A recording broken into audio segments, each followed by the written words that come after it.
Oof. Blasted.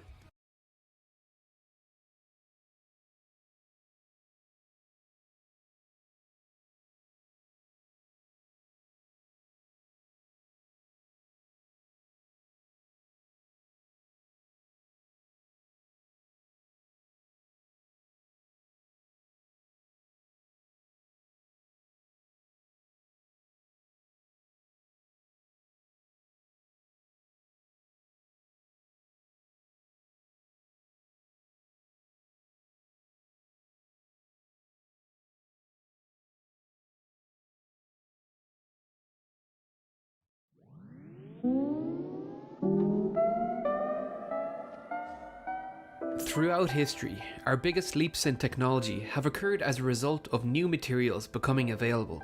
I've shown you how it took humankind centuries to master iron and steel, culminating in the explosion in growth during the Industrial Revolution. How the accidental discovery of age hardening allowed aluminium to take humans into the stratosphere in droves, and how silicon forms the backbone of this age of information. But today, we're going to discover the next great leap in material science: carbon fiber reinforced plastics. Carbon fiber, and its even more futuristic brother, carbon nanotubes, have been touted as the next great innovation that will allow humans to build amazing structures that were once unimaginable. Elon Musk recently revealed an enormous carbon fiber reinforced plastic cryogenic fuel tank, the largest fuel tank that has ever been created for space flight. Building spaceships of this size is not an easy task. The larger the spaceship, the more fuel you need to escape the Earth's gravity. The more fuel you need, the bigger the fuel tank needs to be to hold it, which just adds more mass to the rocket. Carbon fiber reinforced plastics provided a new way to keep the weight down while maintaining the strength needed to withstand the internal pressures. But building a structure like this from carbon fiber is no easy task. This is the sort of material that, if it crash landed on Earth just 70 years ago, it would have been a completely alien object, and we are still learning a lot about its mechanics. The fact SpaceX have created a structure this size out of carbon fiber reinforced plastics that has already been tested at 2/3 of its bursting pressure is astounding by itself, but we've yet to see whether it can resist the blistering cold temperatures of the liquid fuels without cracking and leaking, and do it repeatedly. After all, the whole point of SpaceX rockets is to be reusable.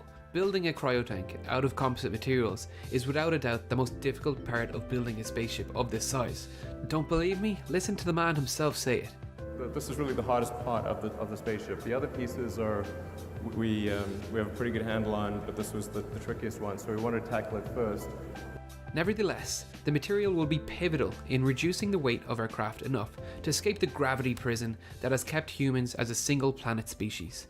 Even though we are still learning a lot about the material, carbon fibers by themselves are not as new as you may think. The first carbon fibers were produced by Thomas Edison and Joseph Swan for use as filaments in their new electric incandescent lamps.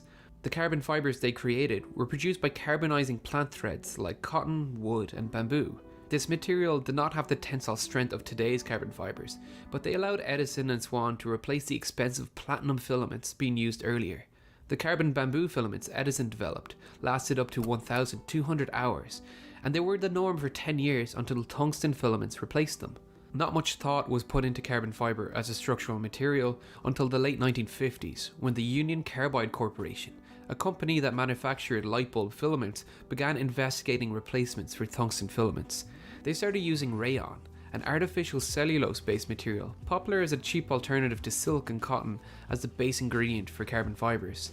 This was a breakthrough moment for the start of the modern carbon fiber era, as the resulting material showed potential as a structural material. Researchers all over the world took notice, and just a month later, the Japanese Industrial Research Institute began investigating how to make their own fibers from polyacrylonitrile, or PAN for short. The majority of today's carbon fiber is produced with PAN, even though it is an expensive byproduct of oil production. It yields a fiber with a much higher percentage of carbon than rayon, and it's easier to manufacture. Dr. Shindo created long strands of this PAN material, which he stabilized by first heating it to around 250 degrees for up to 2 hours. This rearranges the chemical bonding to create a thermally stable ladder bonding. These fibers were then heated again to around 1000 degrees in the absence of oxygen, which expels the non-carbon atoms in the material, leaving tightly bonded carbon atoms arranged mostly in the direction of the fiber. This material was both heat and chemical resistant. It had fantastic tensile strength and didn't rust. Specialized industries like aerospace immediately saw its potential to help spacecraft break the grip of Earth's gravity, and when Gabe Brewer won the Tejeo Club Masters golf tournament in 1972 using a carbon fiber composite shaft, the material captured the world's attention too. Sporting goods manufacturers all over the world began creating carbon fiber products. Golf clubs, tennis rackets, and racing bikes started to be made with the cheaper off-spec fibers that the aerospace industry could not use. Despite its high price, demand for the material kept growing, and by 1980, 1,000 metric tons were being produced a year. But it was still a notoriously difficult material to work with, and many still doubted its ability as a structural material. During the development of the McLaren MP4-1, one skeptical engineer is said to have picked up a piece of carbon fiber composite, just like this, and easily snapped it in half, declaring that the material was too weak and brittle to be used for the ambitious carbon fiber composite monocoque. But he was breaking the material across the fibers. If he had attempted to break it along the fibers, he would have had serious difficulty. You see, carbon fiber is made from these tiny thin fibers. This is a picture showing the size difference between a carbon fiber and a human hair. The carbon fiber is a smaller one. These tiny fibers by themselves can't be used as a material. We first have to bind these long strands of fiber together with a plastic resin. Otherwise, they're just a flimsy fabric that can't hold any load other than tension. Here you can see a solid piece of carbon fiber, where the fibers are surrounded by white resin. But this technique causes some problems for engineers when designing a product with this material, because the plastic is weaker than the fibers. This is a unidirectional layer of carbon fiber held together with resin. If we pull it this way, along the fibers, it has fantastic strength, because the fibers are in the same direction as the load and thus can resist it. But if we pull it this way, there is no continuous run of fibers to resist the force. Instead, the resin matrix gets pulled apart, and the fibers add very little strength to the material. To combat this, engineers will layer the fibers on top of each other. Here we have a 0-degree layer on top of a 90-degree layer, so the material properties are the same in those directions. But now the 45-degree direction is weaker. We can keep adding more layers until we have similar stiffness in all directions, but eventually the thickness of the material will become too great. We reach another problem when we remember there is nothing but the resin matrix holding these layers together, and sometimes that fails and we get delamination of the layers. This is why you often see the carbon fibers woven into a fabric like this, but again, woven fabrics can only be so thick. We also need to worry about the drapability of the material, as these fabrics need to be shaped over molds, and a very thick material like this can make that job very difficult. These issues create a whole lot of work for engineers working with composites. But with experience, we have learned to use these unique material characteristics to our advantage. The designers of the MP4-1 managed to create such a strong monocoque with the material that when the car did crash, it silenced many of its doubters. We can tailor the fiber directions to optimize the material properties. Here we performed a tensile test on a tiny piece of carbon fiber composite with fibers only in the direction of the force, creating an incredibly rigid structure that barely deformed through the test and managed to hold 5.3 tons before breaking. But stiffness like that is not always desired. For example, in the event of a crash, you want your car to crumble and deform to absorb as much energy as possible. And so composite noses of F1 cars are designed to fragment into millions of tiny bits, and this helps absorb energy and decelerate the car more slowly. Pressure vessels like the Dreamliner fuselage are wrapped in layer after layer of resin-soaked carbon fiber by a robot that places it in the exact right position, making the structure perfect for withstanding internal pressure. One of the big problems when building a structure this big with composite is that they need to be placed in an autoclave to get the best quality material. An autoclave applies heat and pressure to the material to set the resin and forces the air and other voids that weaken the material out of the resin during the curing process. The autoclave Boeing uses for the Dreamliner is massive, and there isn't an autoclave in the world big enough to fit the tank SpaceX created. It's hard to know how they did it, but they almost certainly used an automated tape placement robot, like the one Boeing used to create their own smaller cryotanks, which can cure the resin with a laser as it lays the pre-preg carbon fiber tape down.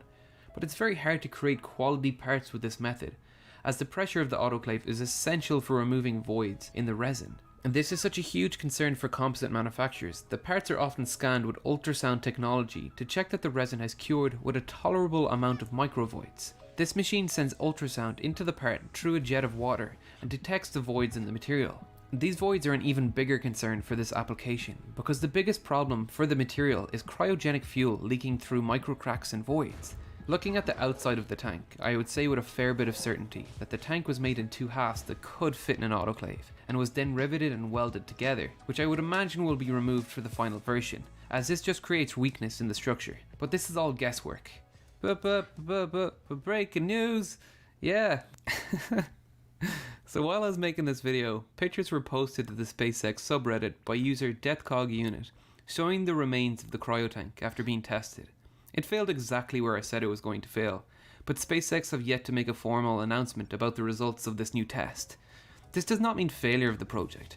We test things to learn more, and it's fantastic that SpaceX are pushing the boundaries of what is possible. I still have so many questions about how this thing was made, which just makes it more frustrating that all the questions being asked in the Q&A session after the big reveal were so stupid. This advancement, if we can make it work, will be the most significant leap in rocket technology we've seen in recent memory. Boeing stated that their cryotank provided a 40% weight savings over traditional aluminium fuel tanks. That is going to allow us to launch larger vehicles into orbit, reach further into our solar system, and hopefully, not in the too distant future, it will help humans become a multi-planetary species. Thanks for watching. This episode is once again brought to you by Squarespace, who have helped me make my next move with my website. In my last video, I revealed I was working on building a site that would continue my mission of sharing the amazing engineering that surrounds us in our daily lives. And this week I can announce that the site is finally live at www.realengineering.net, and it's looking great thanks to Squarespace. Squarespace allows you to create a beautiful website or online store with award-winning templates. They have 24/7 customer service, and their intuitive design platform makes it easy to create the website you dreamed of. You can make your next move with Squarespace too, and build a beautiful website by using the code REALENGINEERING for 10% off your next purchase. Thank you Squarespace for helping Real Engineering exist both here, on YouTube, and on our beautiful new website. If you'd like to follow our progress as we build this site, please sign up to the newsletter on the site. And thank you to all my viewers and Patreon supporters too. I'm close to making my first hire for this channel to make more of the content that you love.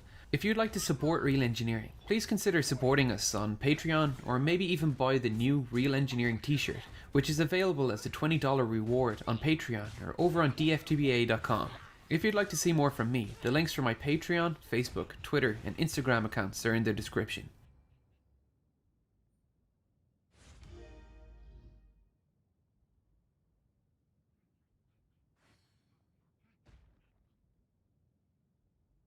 For as long as humans have walked on this earth, we have stared into the black expanse of space, wondering where our place in the universe was and why we are here. The rhythm of the moon's phases has guided humanity for millennia, but Galileo was the first to point a telescope towards it and identify its mountains and craters. Not just that, he saw that those distant heavenly bodies had moons of their own, a discovery that shook the religious world's view of our place in the universe. Fast forward 300 years, and we've landed 12 men on our moon. An achievement that was largely driven forward in a world living in the shadow of a threat of global nuclear war. Since that threat has subsided, our race to expand into space has waned. The Mars Society put it best with their founding statement: civilizations, like people, thrive on challenge and decay without it. The time has passed for human societies to use war as a driving stress for technological progress. As the world moves towards unity, we must join together, not in mutual passivity, but in common enterprise, facing outward to embrace a greater and nobler challenge than that which we previously posed to each other. Pioneering Mars will provide such a challenge. One man has embraced that challenge like no other, and his name is Elon Musk. Today we're going to investigate, how will SpaceX get us to Mars? Elon Musk's ultimate goal is to reduce the cost of space travel. He believes if he can get the cost of a ticket to Mars down to around $500,000 USD, the overlap of people who actually want to go to Mars and the people who can actually afford it will be great enough to fund a Mars colony. The most efficient way, that is, the one that uses the least amount of fuel, to get to Mars from Earth, is with the home and transfer method.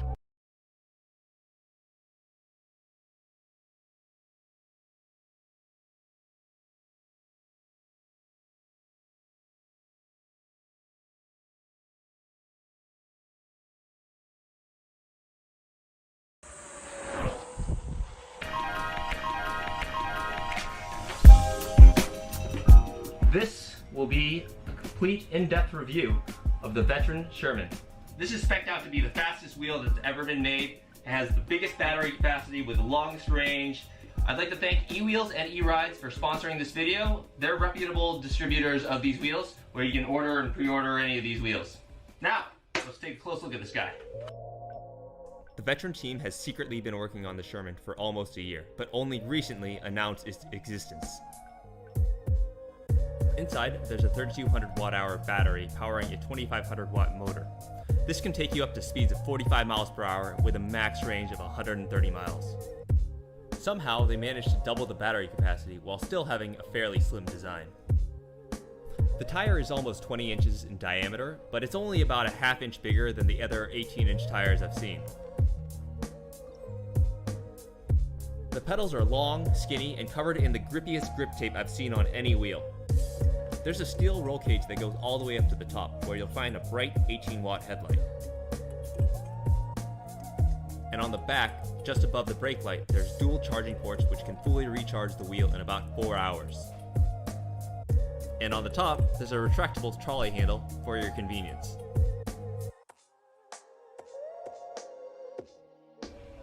This wheel is clearly designed in a utilitarian way. There's just no frills, there's no speakers, no stupid LED. There's just no room for anything else but performance. Also, I should mention, it comes with a 5-amp charger, which can recharge the wheel in about 8 hours. So Veteran may be a new company, but their staff and engineers are not. This is not their first wheel, and it clearly shows in the quality of this product. This has like the first of its kind roll cage. I think it should survive, which is more than I can say about some of the plastic housings out there. Whoa! Shit! It cracked the housing. This is a wheel that does not want to be tamed inside. So let's take this outside. Oh, you can't do that.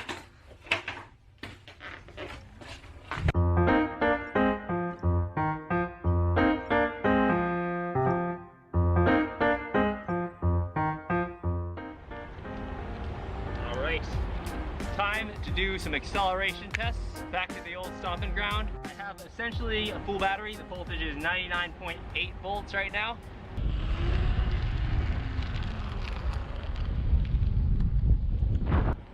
You ready for this? Go! Oh my god! This thing is an animal. This is insanely fast.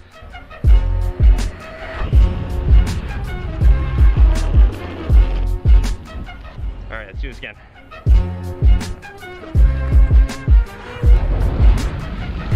Oh yeah! Woo! I'm noticing that the pedals are slightly dipping forward. You know, I think that can be fixed in firmware, but you know, it's not a deal breaker for me. Oh yeah, feels so good.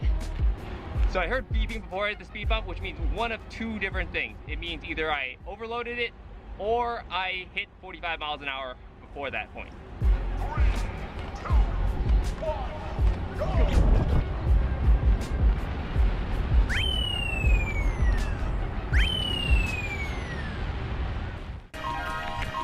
All right, it's time. We're gonna do some general agility testing right now.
Braking is ridiculously stable.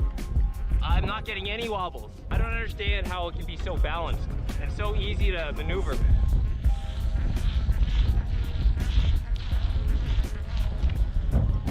I think the magic behind this wheel is that the weight of the battery is really equally distributed around the axle. The only issue with high-speed turning is not wobbles, which is an usual problem with most wheels, but this wheel has the challenge of the pedals clipping.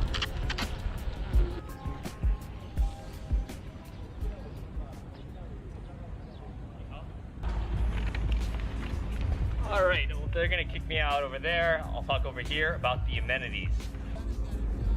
I'm gonna go into the shade. I can't do this. First thing, these pedals are pretty much exactly the way that I want. They're long, they're narrow, and they're slightly tilted upward, and they're held up by magnets.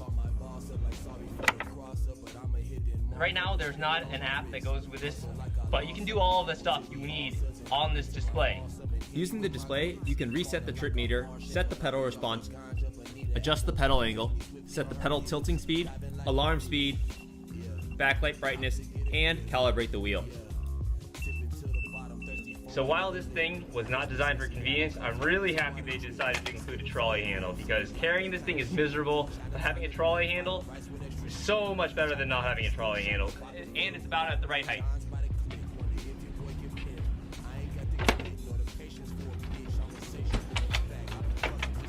Also, there's no main, you can't use this handle, it doesn't latch at the bottom area, so you can't pick it up with this thing. You gotta use both hands on the outside to pick this thing up. You're gonna have to shut it off first. Then, this is the worst thing to carry of all wheels. Not convenient, but this thing was made for riding.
The off-the-line acceleration is redonkulous. It's not right.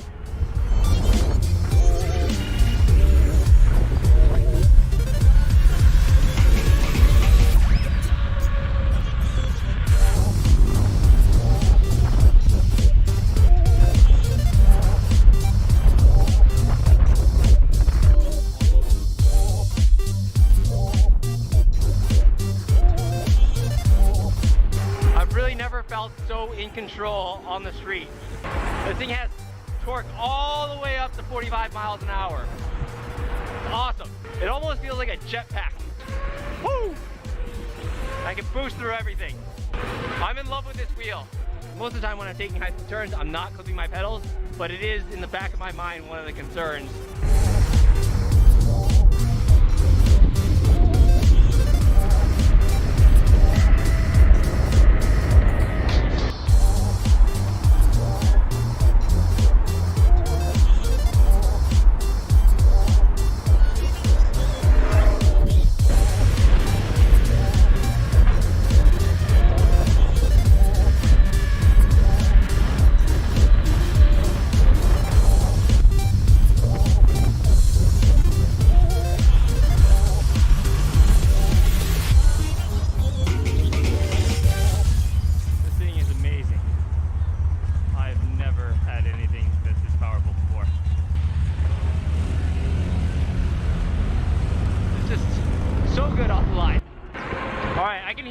coming, so I'm gonna head back, recharge this thing, and then head back out later, maybe tomorrow.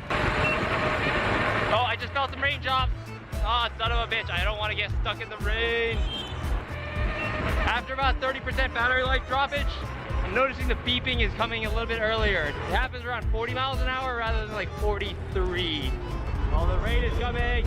Really needs is a mud guard. I'm fully prepared for this thing to start spraying my ass.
Didn't die in that.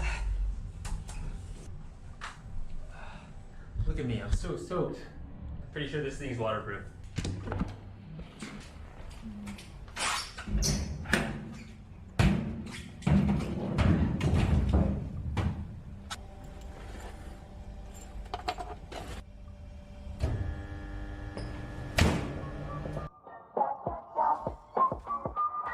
Alright, I'm gonna find some challenges in the park. See what I can do.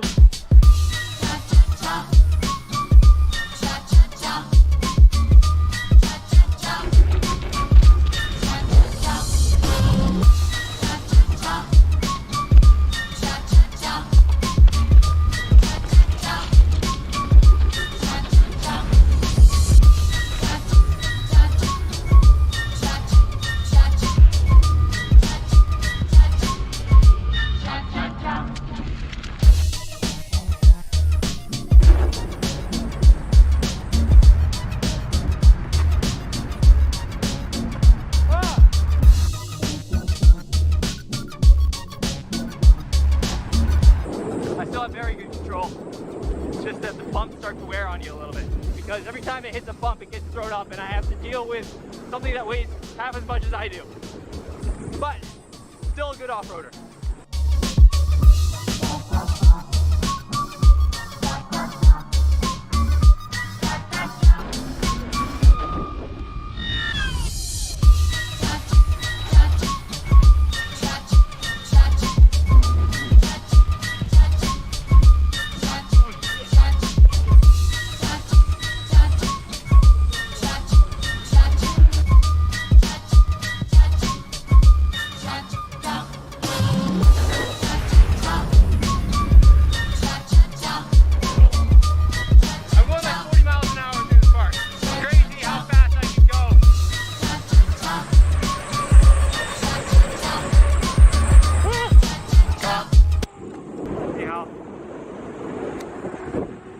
He didn't yell at me.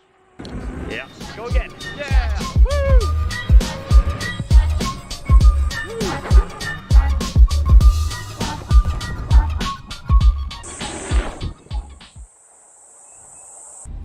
And that's final number, 114 kilometers.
说中文。我会说一点点。 I speak English. Oh, I can speak English. Which brand? This is veteran. You want one? 哎，我觉得挺酷的，我觉得真的很酷。Can I take one photo? Yeah. That's really cool. Thank you. Thank Yeah, you. no problem. Thank you. I'm a professional dancer. You're a professional dancer. This is really fantastic. It's really good. Yeah, it's Do you mind if I'm doing one dancing? You join with me? I can't dance. No, you not dance. You just play this. What do you think? It's Yeah. very fashionable. Yeah, I'll be in a video. Nice to meet you. Nice to meet you too. Oh, really? You just go ahead. Let me, All right. let me enjoy it. Let me see your show. All right, you want to see riding? Oh shit! In conclusion, this is a beast of a wheel. It has top speed, it has range, it has handling, all of which are probably at the top of its class. I would have assumed that a heavy wheel like this would not be able to be so agile. It doesn't feel fat, it doesn't ride fat, it's just so well balanced. It feels like a katana that's very well balanced. And it's very nimble, but also you can have a nice flow. Not that I can control swords. And also, when I brake, there's just no wobbles. No wobbles. The acceleration is really good, but I would say that MSP still has better momentary torque. The pedals are pretty damn comfortable. The ergonomics, the shape, and the grip tape almost are all perfect. The only issue that I have with them is pedal scraping.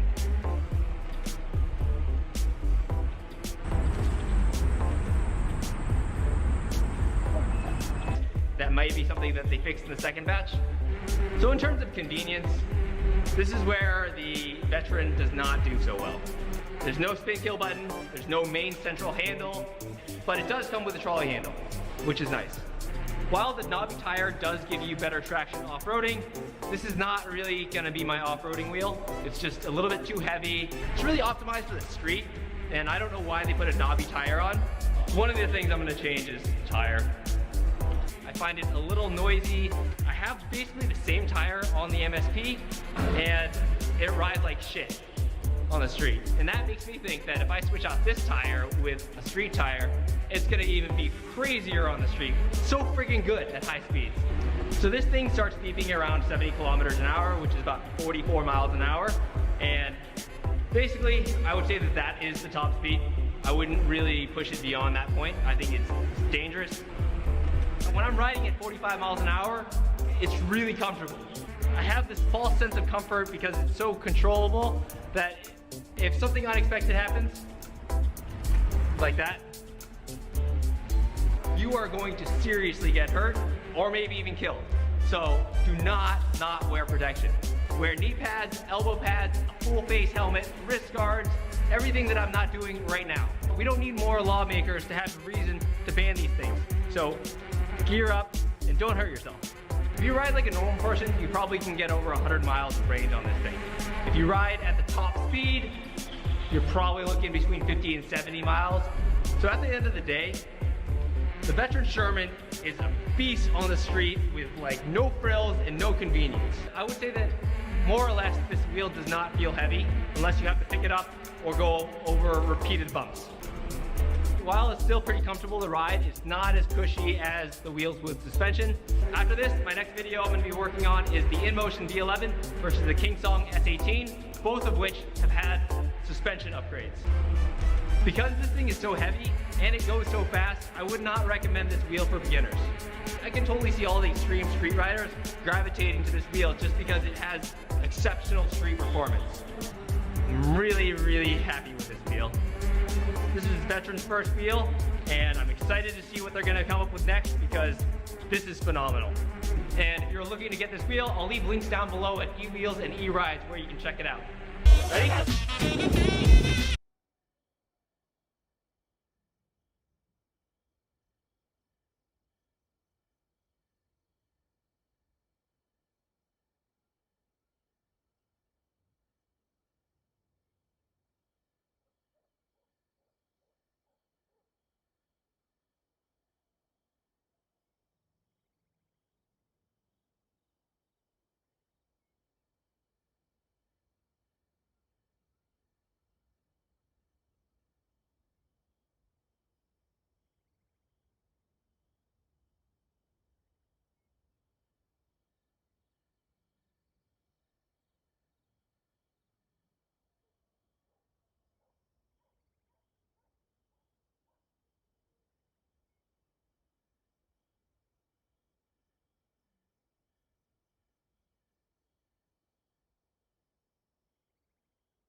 Ghost in the shell, I hear my demons calling.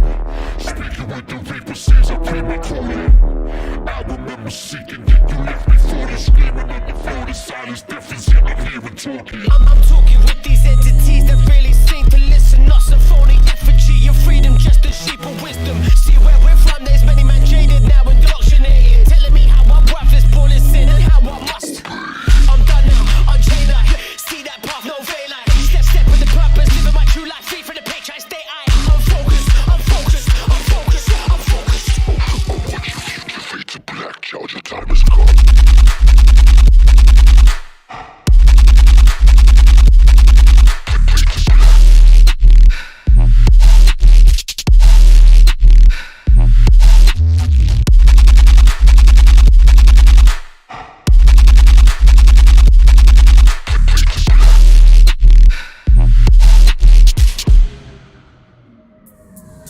But your accusations, information, been and done investigation, terminus all an instigation, infestation, implementation, smoke and mirrors, no inclination of truth, just pure agenda, fight and conquer, rise forever together as one, no propaganda.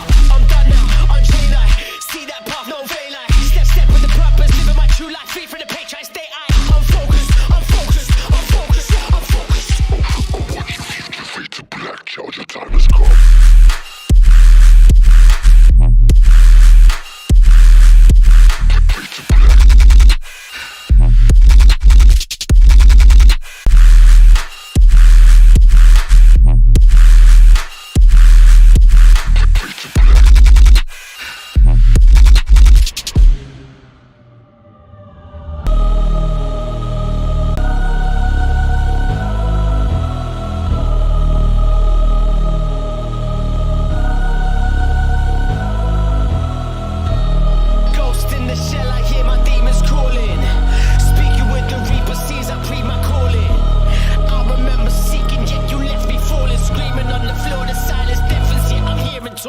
I'm done now, unchained I see that path, no veil I step with the purpose, living my true life, free from the page I stay I'm focused, I'm focused, I'm focused, I'm focused. Your fate to black, child, your time has come.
未熟無情されど美しくあれ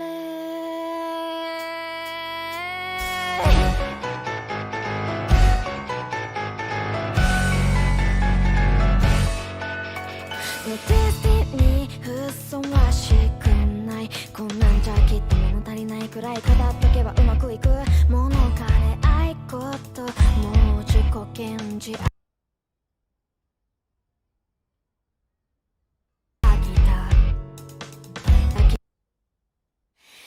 未熟無情されど美しくあれ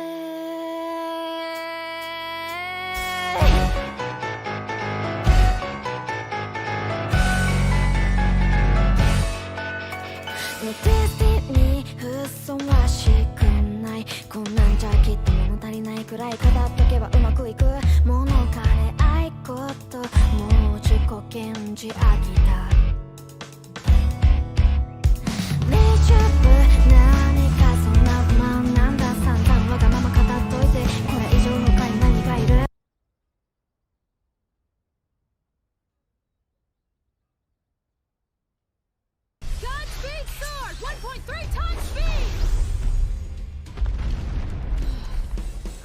than usual. If Mile were here, that rock lizard would have been an easy catch. What are you talking about? If we don't earn the money for this ourselves, there's no point. Celebrations must have presents. That's why we've thoroughly and stealthily investigated exactly what Mile wants. Look at that! It's so pretty! I wish I could have it.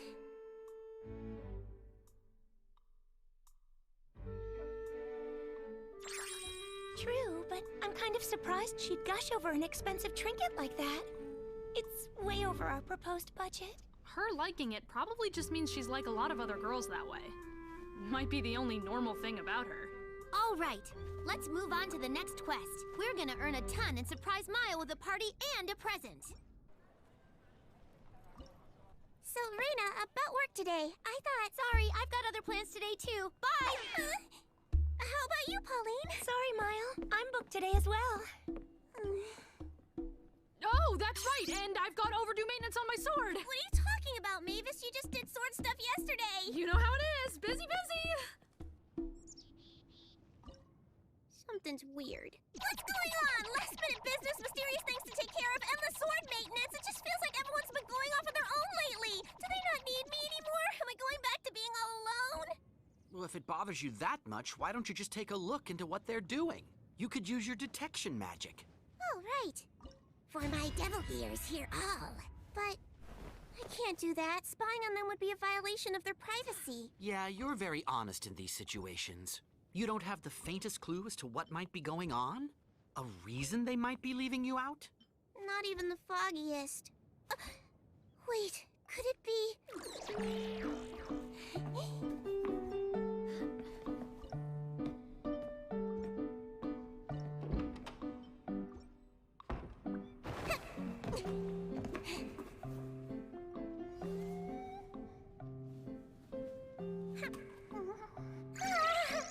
Did Pauline find out I've been secretly snacking away on her hidden box of sweets?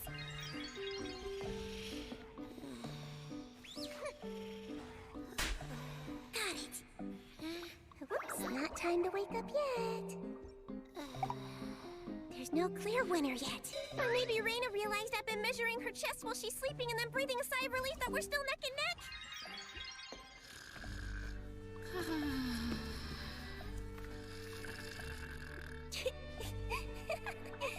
Her art is to die for.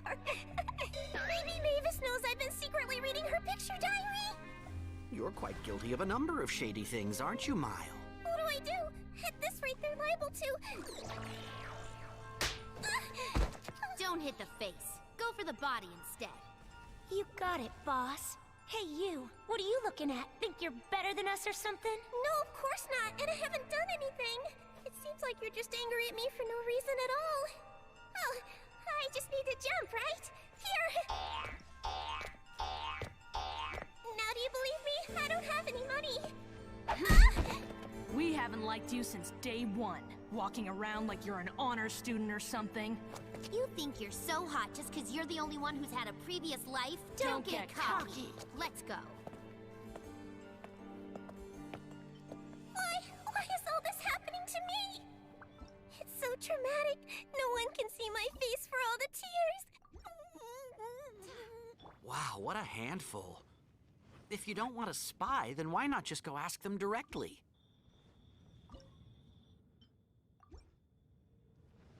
How am I supposed to ask them anything? I can't just say, hey guys, so I've noticed you've been leaving me out. What's up with that? What's with all the tension in here today? This is why I'm terrible with secrets. We just have to keep this up one more week. Stay strong until we have enough money for the present. So, Wine tastes the same as I remember. You know, But where are the weather was sure nice today, wasn't it? Yes, it was. It was quite a beautiful day.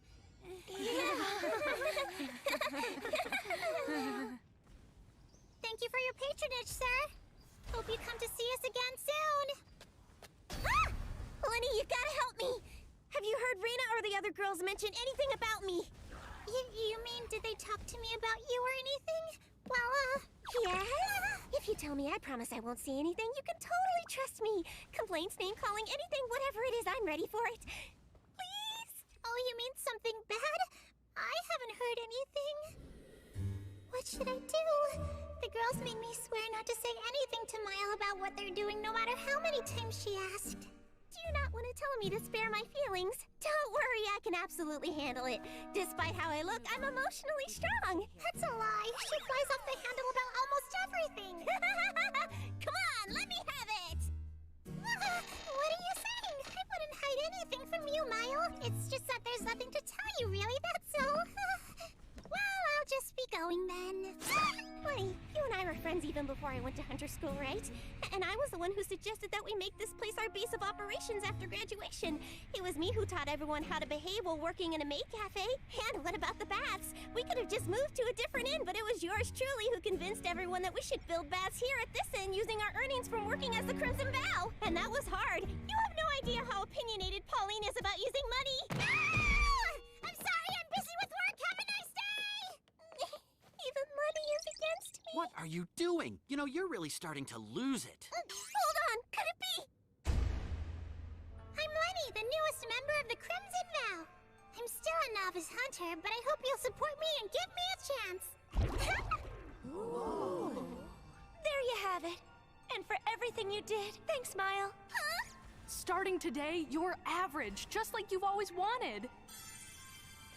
Wait, why am I graduating from the group all of a sudden? Even if you add Lenny to the Crimson Vow, we could still just work as a 5-person outfit, couldn't we? Isn't it obvious? We don't need 2 flat-chested characters in the same group. Only one! We don't need 2 flat-chested characters in the same group. Only one! It's over. Everything's gone completely white. Nothing left.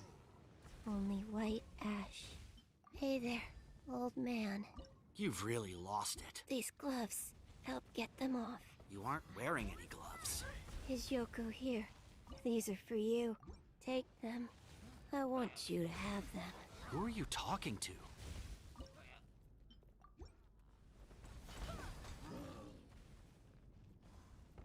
All right, once we bring in this cockatrice, our mission for Mile will be complete. We managed to make it in time for the big day. Once we collect payment for this quest, we should be able to buy that accessory she had her eye on. I can't wait to see the look on her face when she walks into this anniversary celebration. You think she'll be so moved that she'll start crying?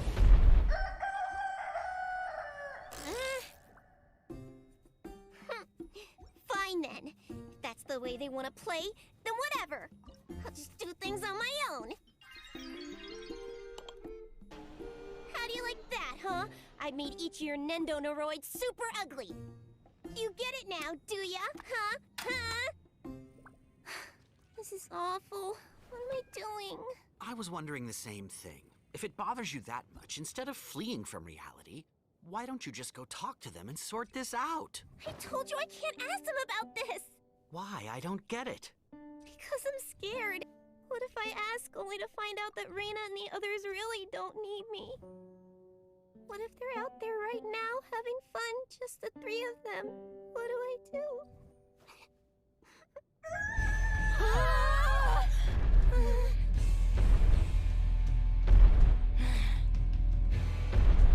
What are you talking about? Something that preposterous would never happen. Really? You don't think so? Of course not. There's no way the other girls would abandon someone as unpredictable and ridiculous as you. Thanks, but that's not really a compliment.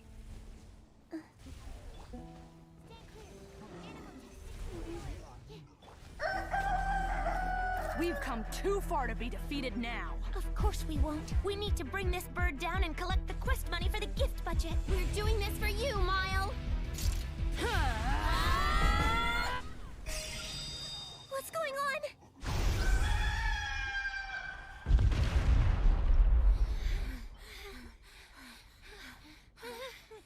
We did it! Sure did. Mission complete! What is this? Mile? That's so mean. How could you go and take jobs as hunters without me? You're leaving me behind like I'm useless. You 3 just giggling and laughing. Giggling and laughing? It's not like that at all, Mile. We had a reason we... You guys really don't need me, do you? You're just tossing me aside like rotten fruit! You're firing me, calling a graduation! I have no idea what you're talking about! It's fine, just calm down. Mile, look out! Behind you! It's because my boobs aren't big, huh? Is being flat such a horrible crime? Pipe down!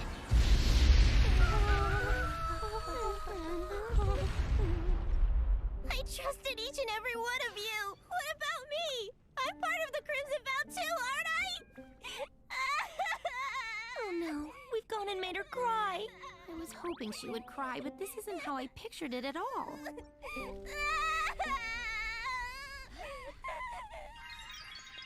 Oh, so that's what this was all about? I can't believe you were doing all that for me. If you just said so from the beginning, none of this would have happened. But that completely negates the surprise part of everything, doesn't it? Well, either way, since Mile burned that cockatrice to a crisp, all our work went up in smoke with it. It's too bad, really. Just a little more and we'd have been able to buy that accessory. Wait, what accessory? What are you talking about? See?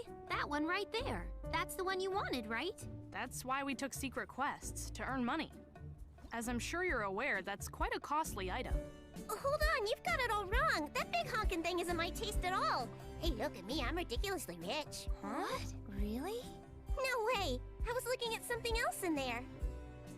See? Look! I love those pendants, and they're priced quite reasonably, too. Like them? I thought we all might get one each so we match. What do you think? Oh, you. Why didn't you just tell us about these from the beginning? Sorry, I'll do that next time. They sure like making things difficult, don't they? And now a toast. Here's to the 200th day since Mile met the three of us. Happy anniversary and more. Cheers! Cheers!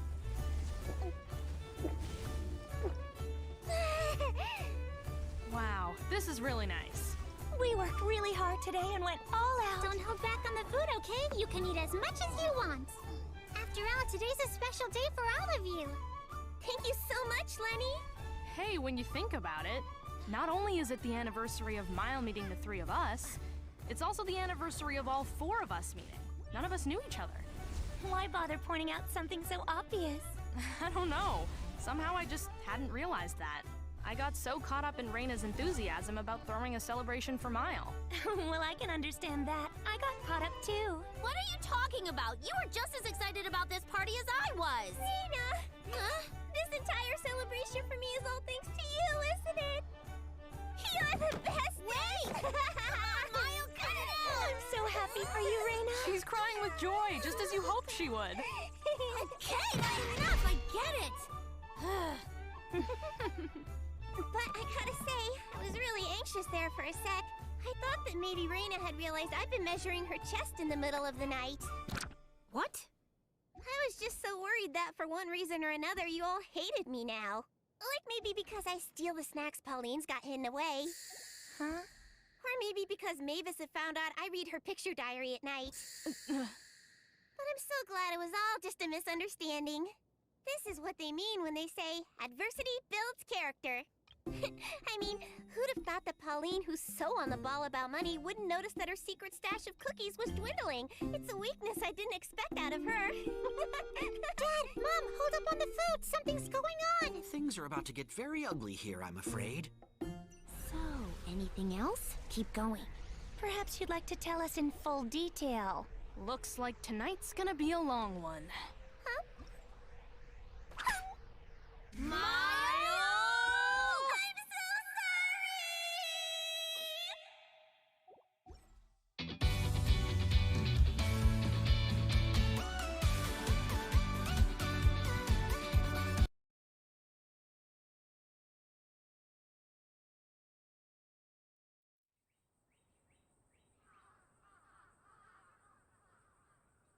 Hey, check it out! I gathered some dry branches for the campfire.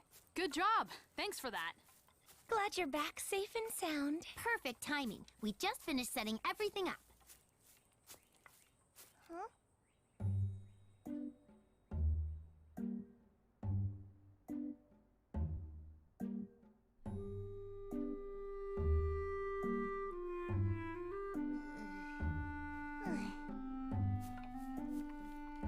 still close to town, but aren't you a little too relaxed? Shouldn't camping feel a little more adventurous? Come on, we're the Crimson Vow, remember? There's nothing that's going to pop out of these woods that we can't defeat, so why worry about it?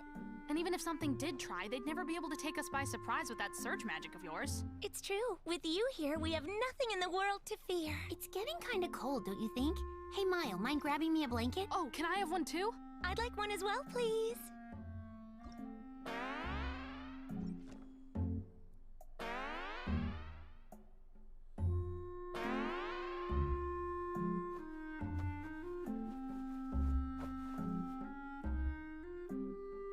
Did I ever feel the same way I do right now?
We've heard about. Wow, so that's Mile, huh?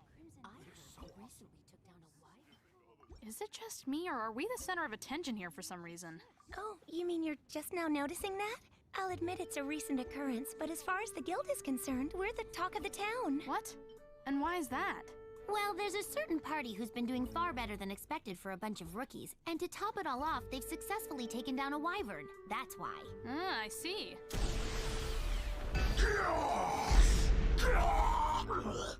With that topping off all our other accomplishments, the guild has started to see us less as fresh hunter graduates and more as future aces. When you put it that way, it makes sense. Which is why, whatever quests we take from now on should be viewed as something to further elevate the name the Crimson Vow, as well as our hunter ranks. That makes financial sense too. The higher our ranks, the more profitable quests we'll be able to take on. That's a good point. Hey, how about this one? A search for an investigative team that went on an inquiry trip into the forest and have gone missing. The reward has been overwritten and increased several times. That means other groups have tried to complete this quest and failed, so they increased the reward level accordingly. Sounds like fun to me. I think we found our next quest. Oh, wait. Just a minute. Beta, my dear. Who's Beta? What? Listen, I was hoping I could hang back a little bit this time around. Huh? For what reason? Lately, I've been thinking that maybe everyone depends on me a little more than they should. At this rate, the moment I leave, I'm afraid the party will cease to function properly and collapse in on itself. What do you mean, leave? What are you talking about? Are you planning to leave the Crimson Vow? No, I don't mean quit. I'm talking about illnesses, accidents, or even something worse. There's no way to predict when someone will die. What do you mean by that? I think you're overthinking things. It could come for you at any time. Death waits for no one.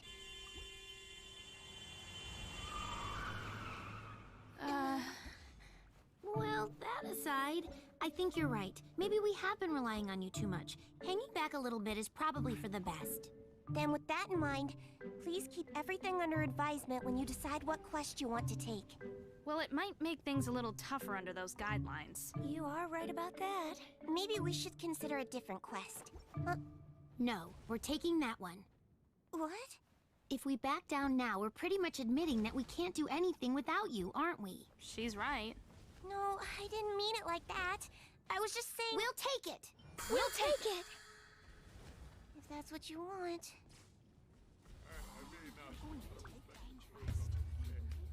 Are you sure you want this quest? Yes! They're taking the missing party quest, but that's insane. If that's the one you want, you girls might just be the ones to resolve this. Please allow me to explain the details. For a while now, there's been something strange about the monsters that reside in the forest. Ones that should be easy to find are nowhere to be seen, and others appear where they shouldn't be. In an effort to determine the cause of the phenomena, the guild brought in a scholar, as well as some hunters to serve as guards, and formed an investigation team. It's that team that's gone missing. The quest is to find them and bring them back unharmed. Well, so far, I'm not seeing anything out of the ordinary. Hey, just to be safe, should I use search magic? No, we're still okay. We have to show you we're capable of doing this without relying on you so much. That was the agreement. You're right, but this quest seems pretty tough, so I just thought I'd... Time for Godspeed Sword! 1.2 times speed!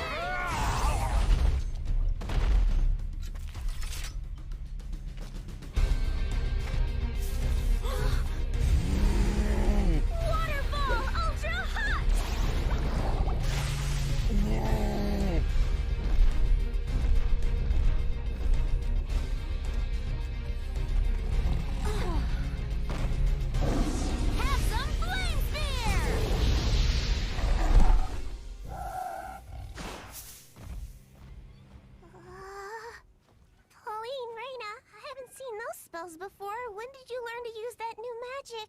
And that was crazy, Mavis. You may have said 1.2 times speed, but it seemed way faster than that. No, that was the correct speed. But since I've continued to train as much as I can, my base abilities have increased, so I might have gotten a little faster. Probably a little stronger as well. You can say that again. Being overly dependent on you was wrong of us, and we're really sorry about that. But we have been keeping up with our training. I'm so glad to hear that. Can you die peacefully now? Yep. Manthus wine tastes the same as That was kind of a creepy exchange. Maybe, but since Mile answered so casually, she'll likely outlive us all. That's right. She'll be wrinkly and old, surrounded by children listening to her altered folktales. I can picture it now. You really think so? Of course. Things do seem strange in these woods. The deeper we go into it, the fewer small animals and monsters we see. And the stronger mid-size or larger monsters that would usually be in deeper or underground areas have come out into the open.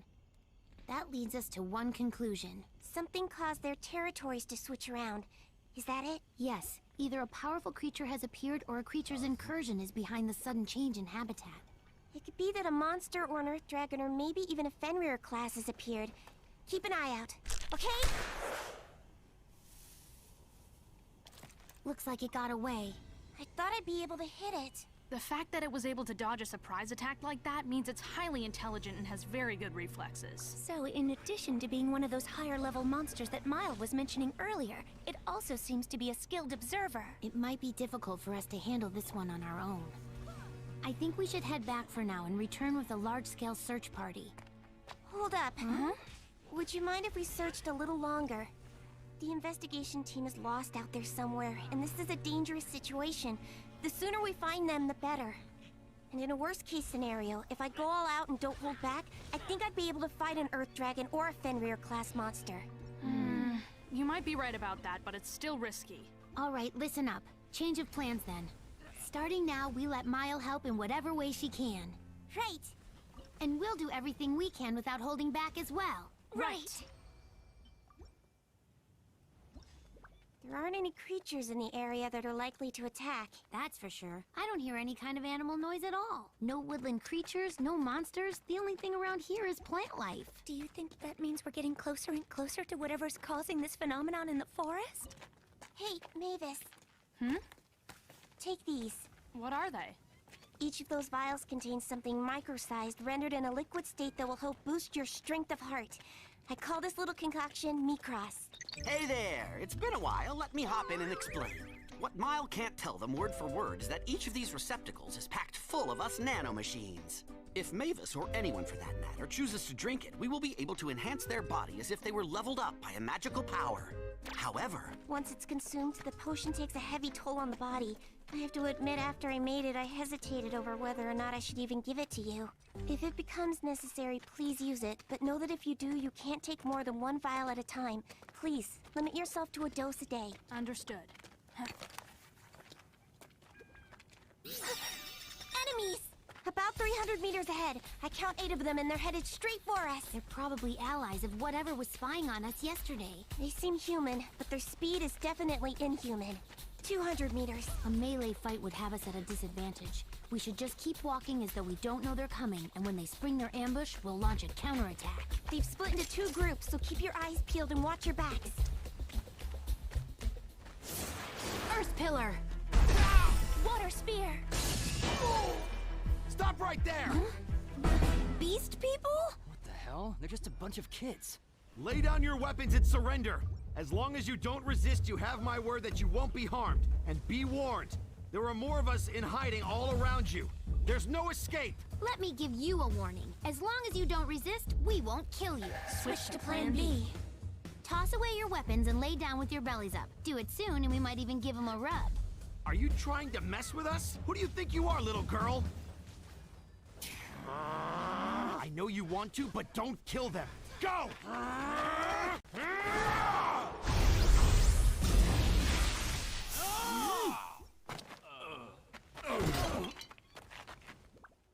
What? Now's our chance! Right! Hey, is everyone all right? Looks like all the beast people are retreating. Okay. All beast people have an acute sense of smell. We'll need to continue using Miles' search magic to keep track of their movements from afar. Understood!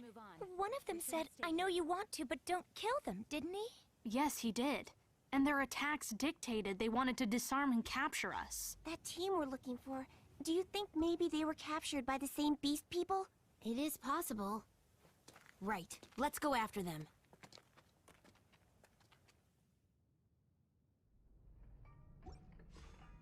Whoa, what is all this?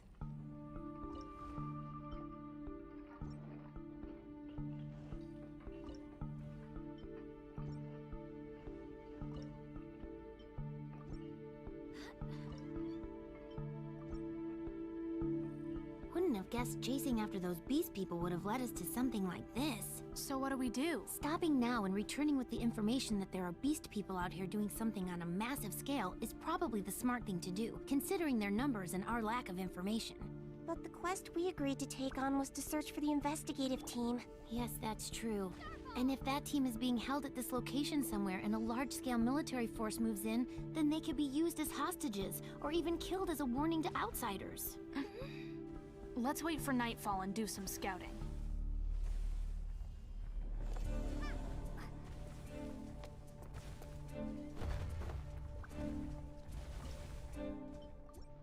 What do you know? Looks like our hunch was right.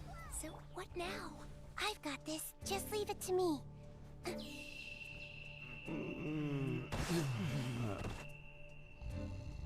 Nice work, Mile. That sleep magic sure does come in handy. You can use that kind of magic too? If we rely on you too much, we really will end up being good for nothing. Boats are made for transferring commodities back and forth, and those that come across will escape. So it is for many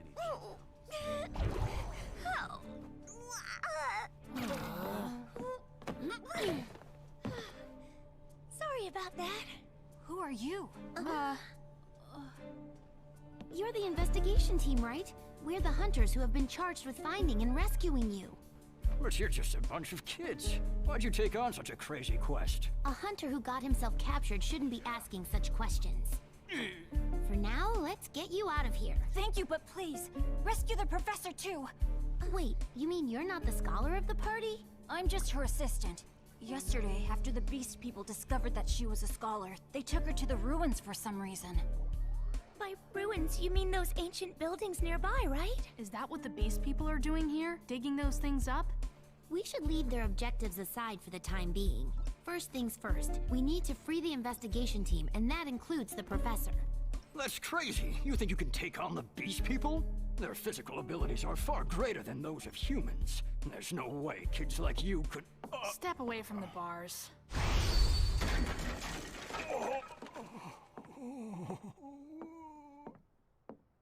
There, let's go. It's better if we sneak out this way than leave through the front door. Just so you know, I'm probably the weakest one among us. You guys should go hide in the woods nearby. We'll find out where they're keeping the professor, rescue her, and then meet up with you there. Got it.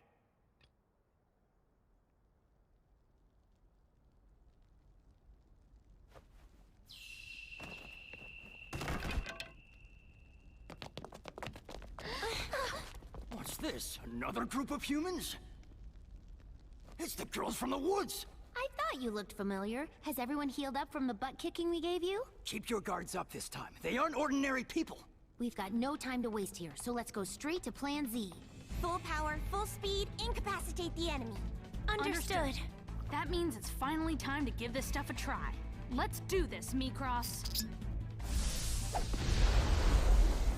Godspeed sword 1.5 times speed! Whoa, she's fast! No human should be able to move like that! Amazing! The power-up of this potion is unbelievable! The strength and courage are just welling up inside me! Flame Spear Rapid Fire! Ultra Hot Water Current! I don't have a particular name for this skill, so...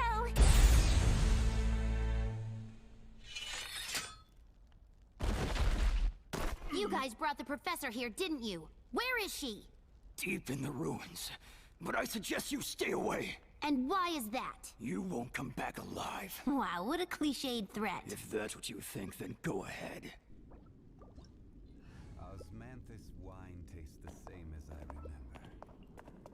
What in the world is all this? Some kind of altar, maybe?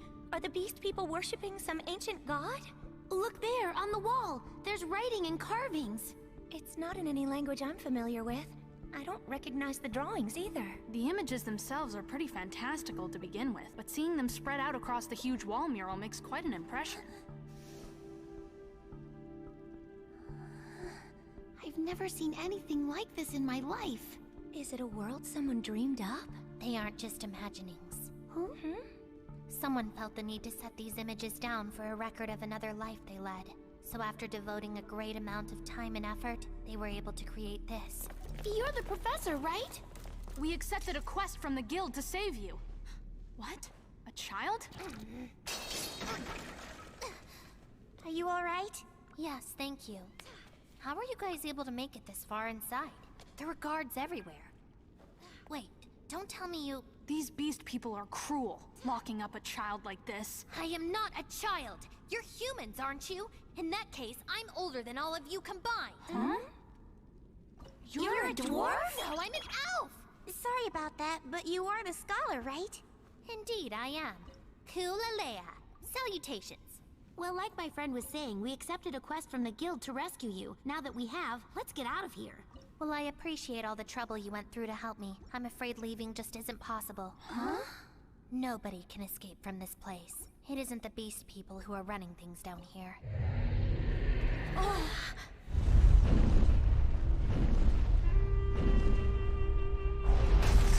An earth dragon? So this is the cause of all the strange goings-on in the forest. It doesn't seem like it's just gonna let us escape. Stand back. Let us take care of this. Hold on! Everyone listen!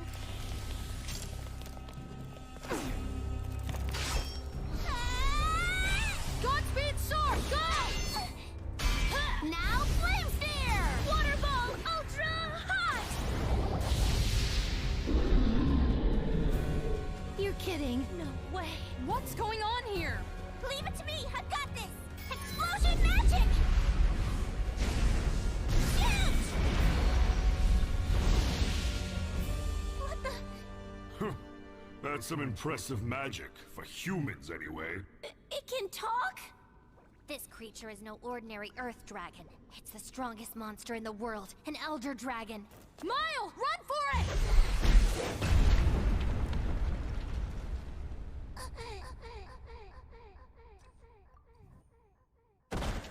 Mile, no!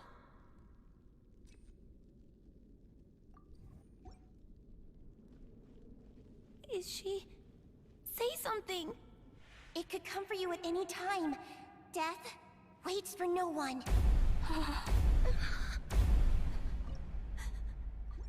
She's not dead. Maya wouldn't die on us! We won't let her! She's already dead. She's not! If it becomes necessary, please use it. But know that if you do, you can't take more than one vial at a time. This seems pretty necessary. I don't care about the consequences. It's now or never. Now extra Godspeed sword! 1.5 times speed! Time for maximum flame fear! 00 magic number 1. Behold, rock reveal!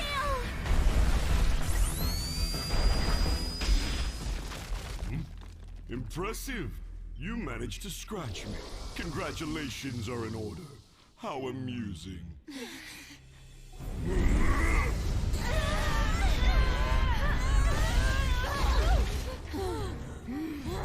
No matter what it takes. Until Mile recovers, the three of us will protect her. Your bravery is an act of futility. I am not an opponent you could ever hope to defeat.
Sleepyhead. Rise and shine. Hey, Keiko. Good morning. I can't believe you. You lie around the house all day like a fluffy, woolly blob. You make that sound bad. But if it's that or almost getting hit by a truck while saving a kid, then as your sister, I'd rather you stay lazy. Yeah. Sorry, I didn't mean to scare you. By the way, dear, what were you watching before you went to sleep last night? It was Stone Age Boy Gaiatrus, though I really shouldn't watch it. All it does is make me want to eat meat. Yeah? Then today I'll hunt down a mammoth and bring it back for my daughter. Dad, why do you suddenly have a stone axe? I can't drink monkey-made sake, but Kuchikami sake from your name, made by a lovely high school girl, that'd be fine. I'm with you there. Why are you all such otaku nerds? Can't we just talk about something that I'd understand too? I didn't have any friends to speak of, but I was surrounded by the warmth of my family. That was more than enough happiness to carry me through. And even if I had never been reincarnated.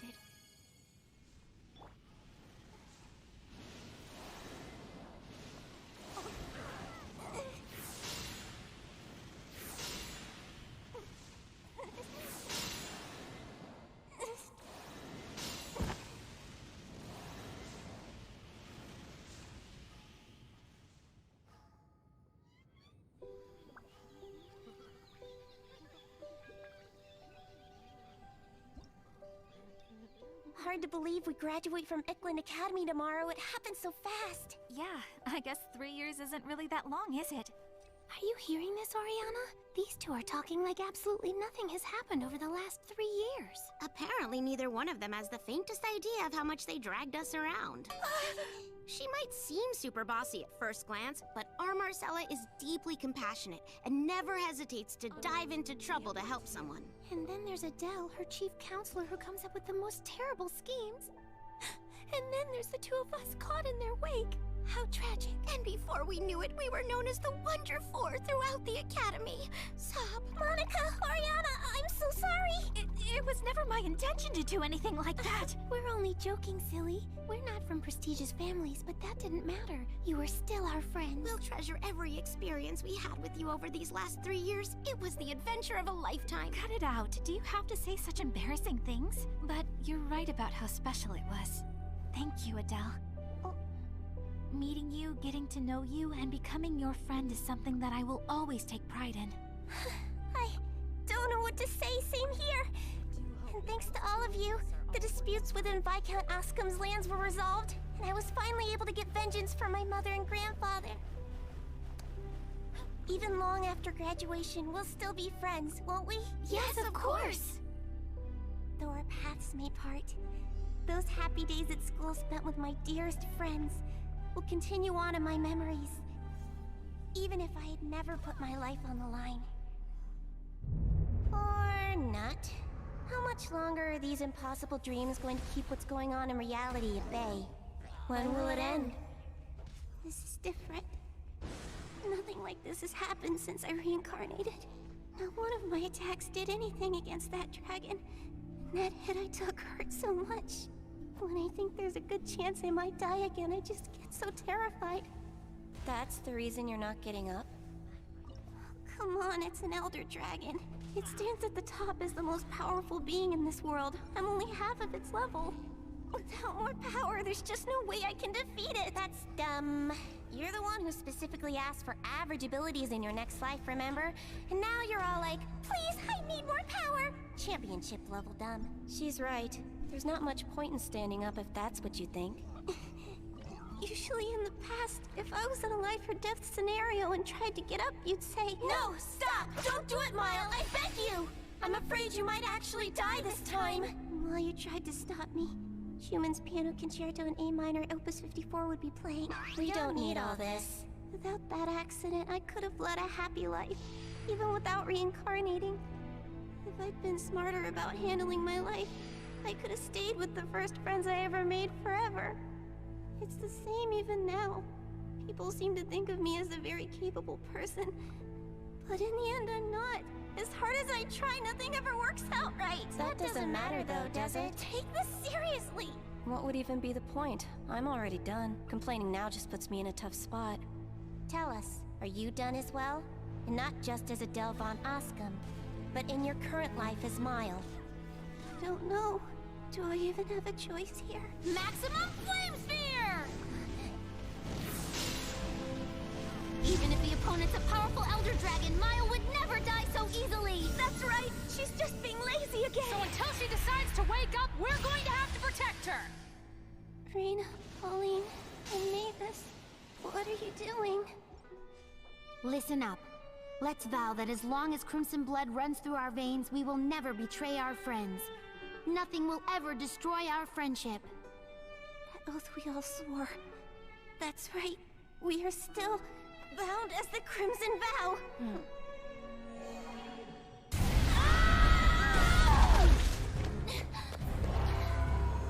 All of you are so weak.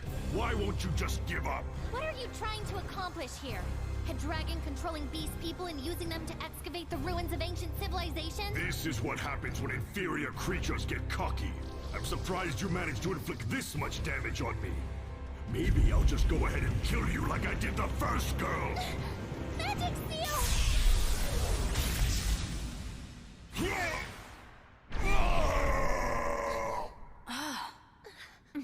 What was that? Did you just say you were going to kill my friends? You impossible! There she is. Took you long enough. Honestly, you really do sleep in way too much. As the night of our party, it's a little embarrassing for me to say this, but... Kick that dragon's butt, Mile! No way! Why aren't you dead?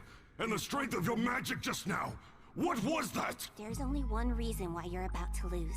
Just one simple answer that explains it all. You have monumentally pissed me off. Shut up, human! My attack didn't reduce you to ashes? That's not possible! Well, if those in the know think about it logically, the answer is pretty simple. Indeed. Remember, Miles' thought waves are half as strong as the strongest Elder Dragons. However, there are lots of Elder Dragons, and only one of them is at the top. They're not all of equal strength. when you first encountered this Elder Dragon, you were caught off guard and afraid.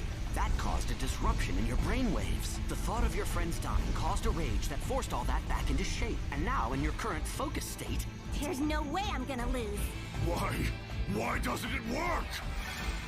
Now, magic energy, build and collect! Spirit, no wait, magic gun! Now that I have your undivided attention, I've got some questions for you. What? What are you howling about down here, Wens? Look, there are humans here too. Oh boy. Playing again, are you? The honored eldest told you about this before. You shouldn't mistreat those that are lesser than us. Hold on a second. You mean you were the one being bullied? An elder dragon cowering from being picked on by a human? One can't help but laugh. What was bad enough but three? Cowards! Defense magic, now! Layer it! Huh? Crap, I couldn't make it through! This can't be! What was that? Human magic almost broke through Elder Dragon magic. Our magic? Now! Hyper Wait, that's too much!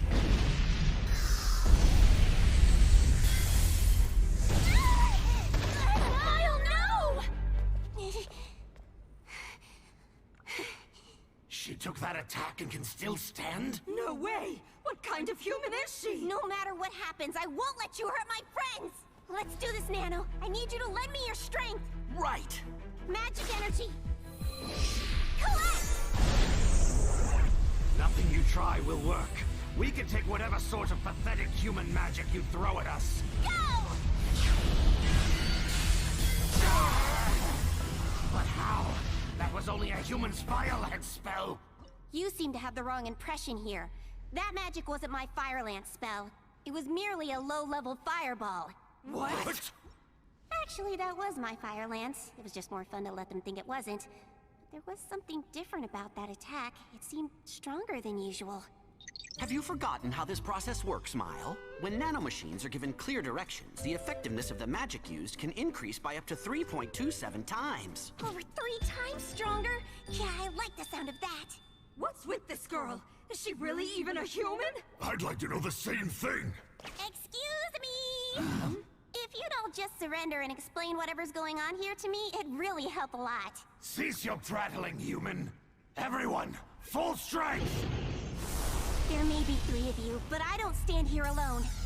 I have my life as high school girl, Misato Kurihara, as well as my life as a young lady of noble birth, Adele von Ascom. And to make 3, my new life as Mile, the C-Rank Hunter! Magic energy charged to 120%!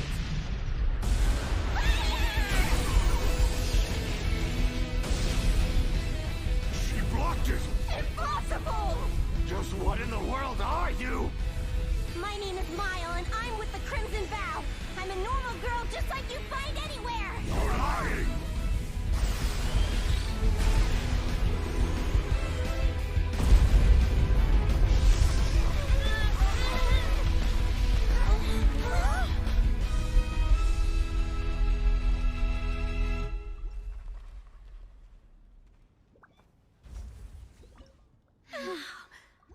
Mile! Yes? Is everyone okay? Hey, hold on a minute! Don't treat this like it's no big deal! Those Elder Dragons sure were tough, right? That's an understatement. Normally, an entire army couldn't even hope to defeat an Elder Dragon. Just who in the world are you?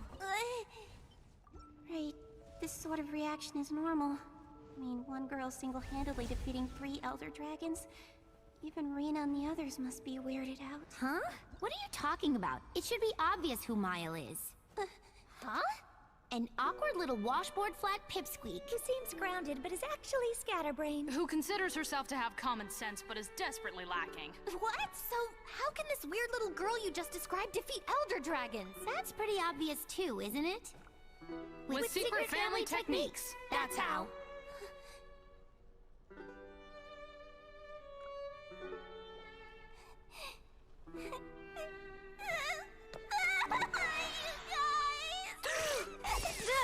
The painful side effects of using too much meat grows are here! How about some healing magic? Hey, I feel better. Stop trying to avoid the question. All right, fine. I won't ask about this anymore, and I won't report what happened to the guild, okay? After all, my mission was to investigate the strange phenomena in the forest. Which is why hearing what these Elder Dragons have to say takes precedence here.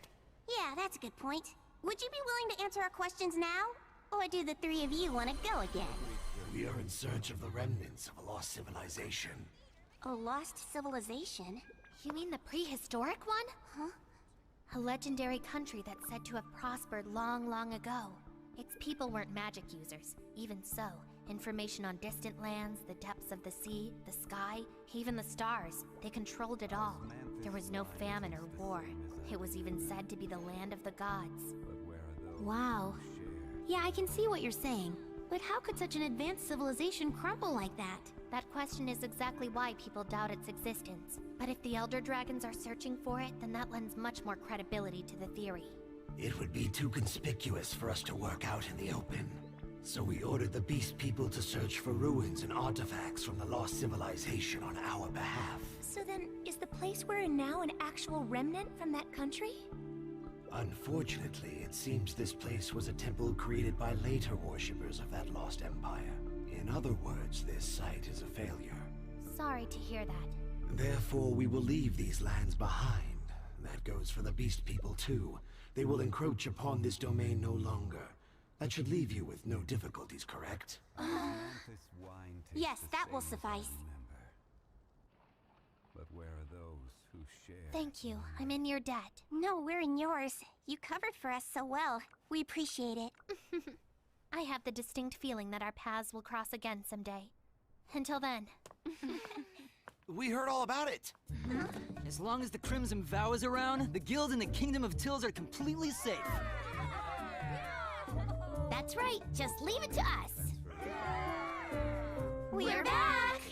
Good to see you, ladies. Welcome. I heard all about it. You guys pulled off something amazing, huh? I know it's short notice, but do you think we could arrange a feast for tonight? With no limits on the budget this time. I'll get right on it! I feel alive again. Dinner tonight sure was fun, wasn't it? I must be tired. This heat's really getting to me. Guess it's about time to get out then. I'm going to stay in a little longer.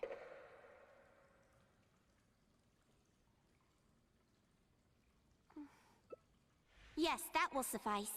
But I'd like to ask you one question first. What is it? Why would Elder Dragons, who are the strongest creatures of this world, need the lost civilization in the first place? That I cannot tell you. Even if it means I must fight you again, I cannot divulge that information. Hey, Nano. What is it? Do you know what those dragons are after? I do. Yeah, so what is it? That info is classified. Huh? Nanomachines receive wishes. We get them in the form of thought waves. We grant them when we have the power to do so, meaning our existence is simply a tool. However, answering your question would involve revealing some highly classified information. Thus, your wish cannot be granted. Meaning, their goal is something big that's somehow connected to that classified information? That would also be confidential. I can't say. Sorry, Mile. It's alright. Thanks anyway. This other world you'll be born into has seen the rise and fall of many civilizations. Even now with the addition of nanomachines, there is no hope for further evolution. The result of which is a world that all of us have cast aside. One that merely continues to exist. That sounds like such a difficult world to be in. Why would you choose to reincarnate me in a place like that? We have our own conditions to consider. A world without any kind of god.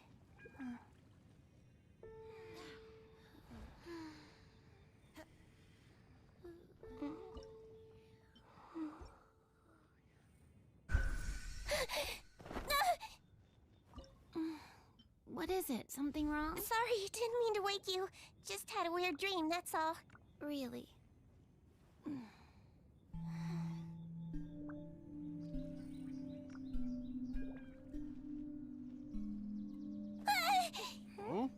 Are you feeling all right? You seem kind of out of it. Sorry about that. I just dozed off, that's all. Sorry. Mile, you handle the one headed your way! What is this thing?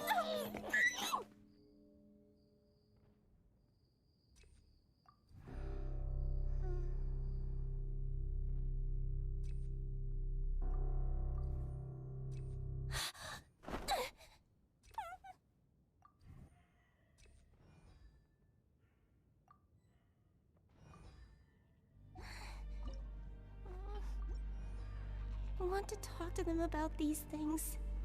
They worry me. But to do that, I'd have to tell them about me being reincarnated. I can't do that.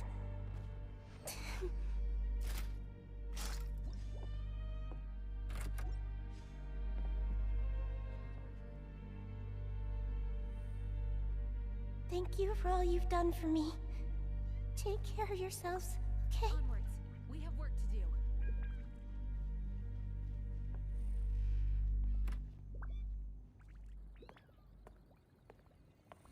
Are you sure this is the right thing to do? I always thought I wanted a normal life and normal happiness. But the world I've been reincarnated into is a much more unstable place than I thought it was. The Elder Dragons are desperately trying to find out more about the lost civilization. But why? Their plans might not happen for 100 years. Or could happen as soon as tomorrow. This world has no gods to protect it. Divine intervention won't happen. I don't know what I can do, but I can't just ignore it. Because I found something in this world that's much more important than my own happiness. Been a while since we've seen the school. No kidding. What in the world are you three doing here? Are you kidding me? What a ridiculous question. It's obvious you've been worried about something. But all of you were sound asleep. How'd you know I left? We were faking it. Whoa! Princess, won't you consider engaging in a knight's services? Oh, easy! You look too hot like that. And I'm sorry, but you can't. This journey I'm embarking on is more dangerous than anything we've ever done. Since when does that matter? We're your friends. Of course we'll help you. The dangers won't stop that. Understand? There's only one thing that's important to us, so we have to ask. Answer truthfully. Mile, do you like being with us or not like it? You mean you can't tell? The answer should be so obvious. I love you. I don't want to go anywhere without you. Same here, Mile. Oh, Mile, you're ridiculous. There's actually another thing I wanted to talk about. What is it?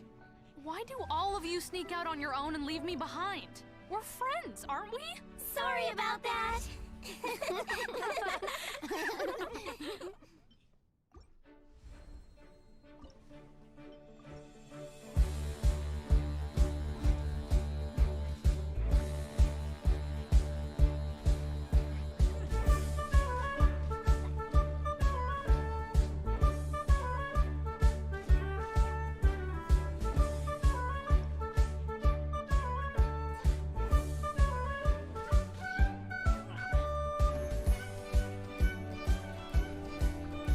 The Crimson Bow is setting off on a new adventure. Let's set our sights to achieve B rank. After that, I'll get to A rank and become a full-fledged knight. Additionally, I'll make lots of money and set up my own business. Whoa, whoa! There's the dragon investigation, remember? And after we resolve that, I've got to get back to my ongoing quest to have an average normal girl's happiness. About those elder dragons, why won't you tell us the real problem there? Haven't you learned yet we can tell right away when you're lying? Which is why you'll tell us all about your family techniques right now. Sounds good to me. Let's hear it. Yeah. Wait. What? And there they go. What's that? You're curious if Maya will ever find average normal happiness? The answer to that question is classified information.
It's time to move on.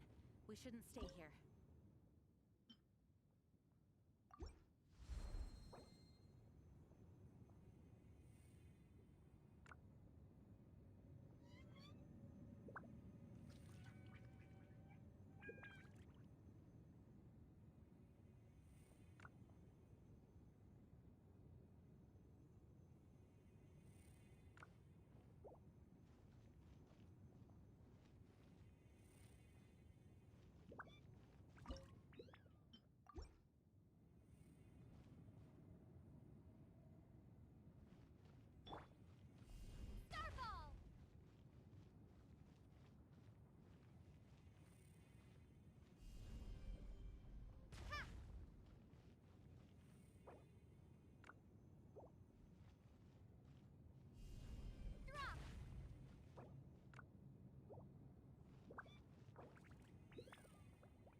Osmanthus wine.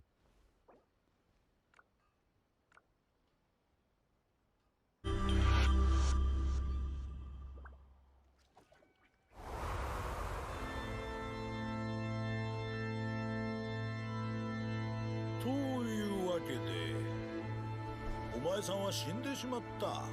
ちょっとした手違いで人雷を下界に落としてしまった。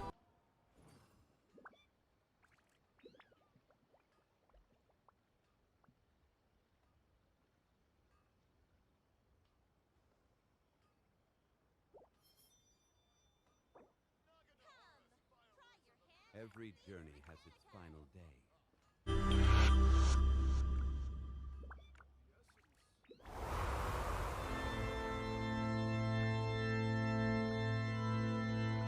'Lo lamento muchísimo, pero ahora estás muerto.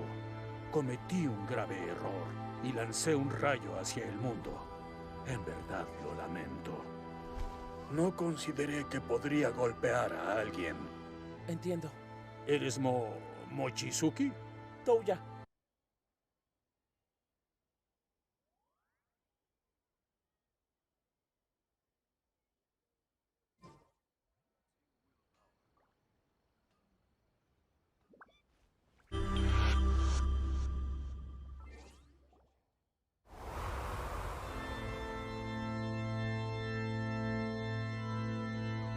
Wie du sicher bemerkt hast, bist du leider verstorben.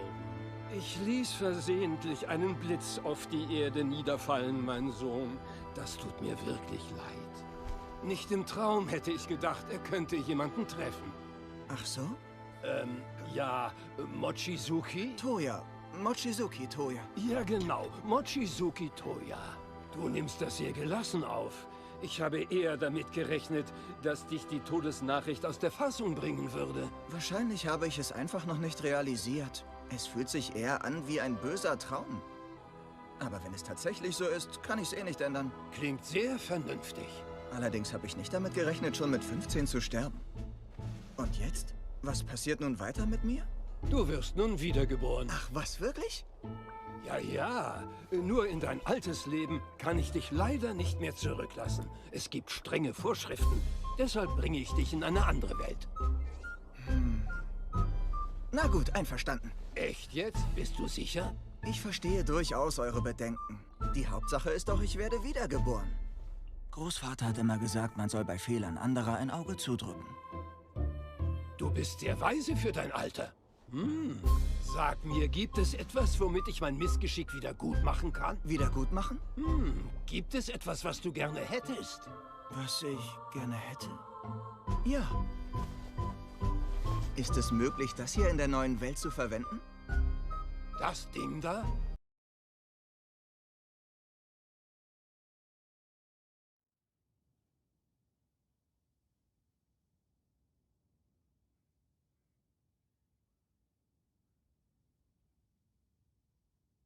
Silly churl, Billy churl, silly Billy churl.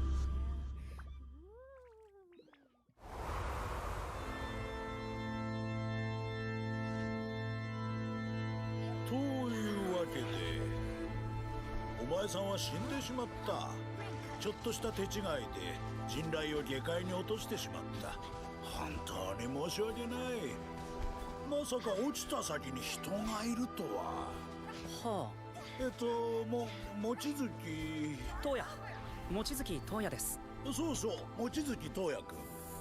しかし君は落ち着いてるの。死んだと言われたらもっとこう慌てたりするもんだと思っていたが。あまり現実感がないからですかね。どこか夢の中のような感じですし、起こってしまったことをどうこう言っても仕方ないですよ。達観しとるの。さすがに15歳で死ぬとは思ってなかったけど。で、僕はどうなるんでしょうか。すぐに生き返らせる。本当ですか。ただの元いた世界に生き返らせるわけにはいかんのじゃよ。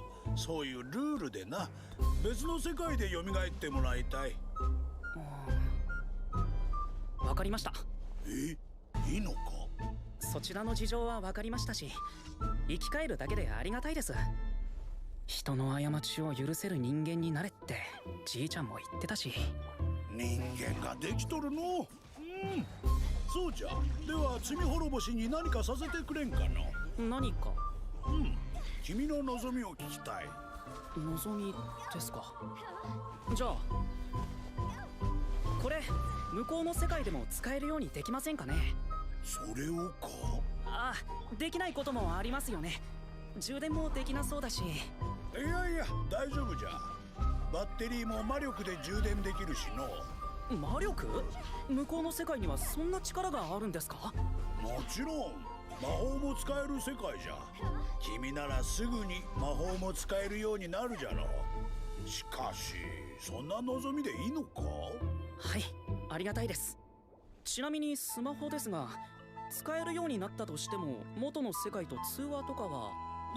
すまんが直接干渉はできん。じゃが見るだけ読むだけなら問題ない。あとわしに電話くらいはできるようにしておこう。わかりました。それでお願いします。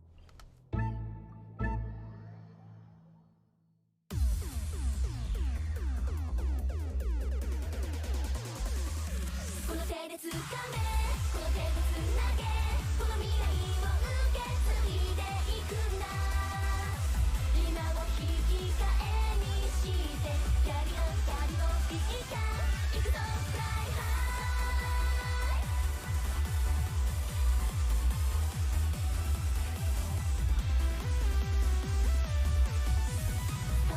手をかざしただけじゃ何も変わらない。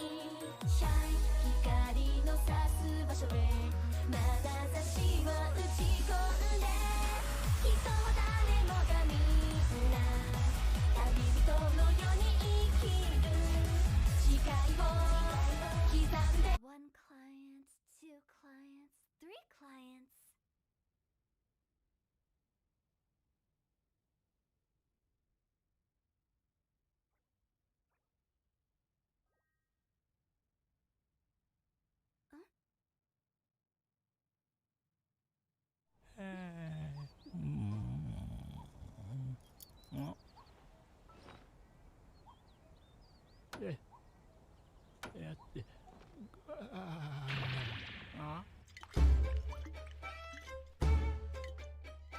よーしできた。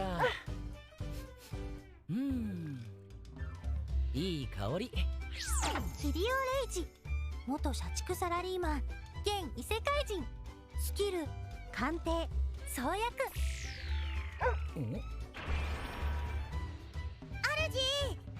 主のポーション、美味な味、美味な味。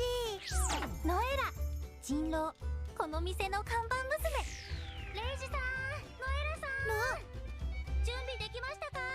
そろそろ時間です。了解。ノエラ、任せろ。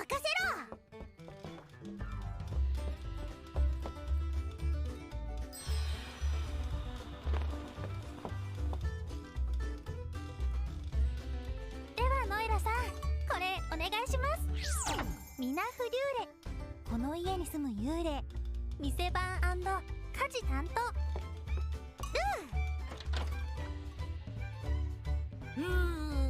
今日もいい天気だ。よし、キリオドラッグ本日も開店開店。今日もみんなでゆったりのんびり頑張りましょうね。ルー。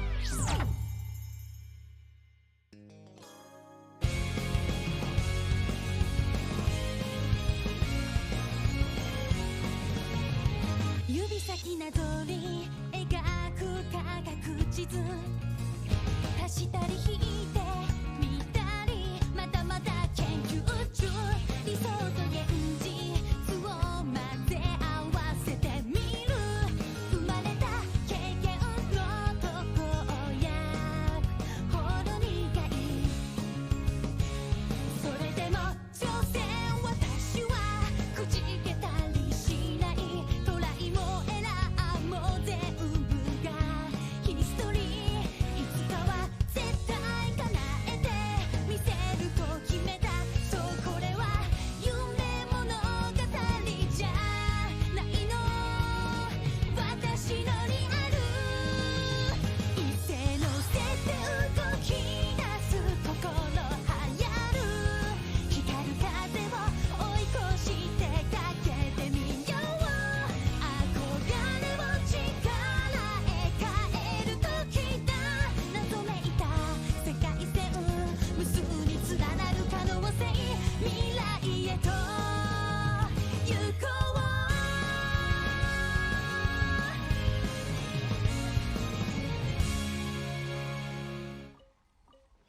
雨漏りしたらまた呼んでくれな。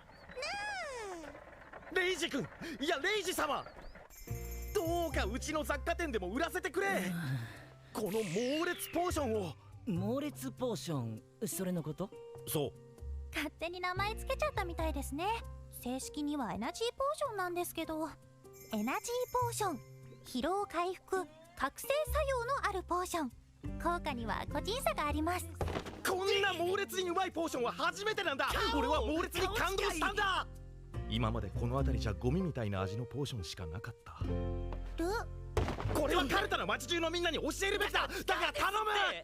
それに実はここだけの話、5人目のガキができちまって。あらあら。うちの家系は火の車なんだ。ああ、それは大変ですよね。うん。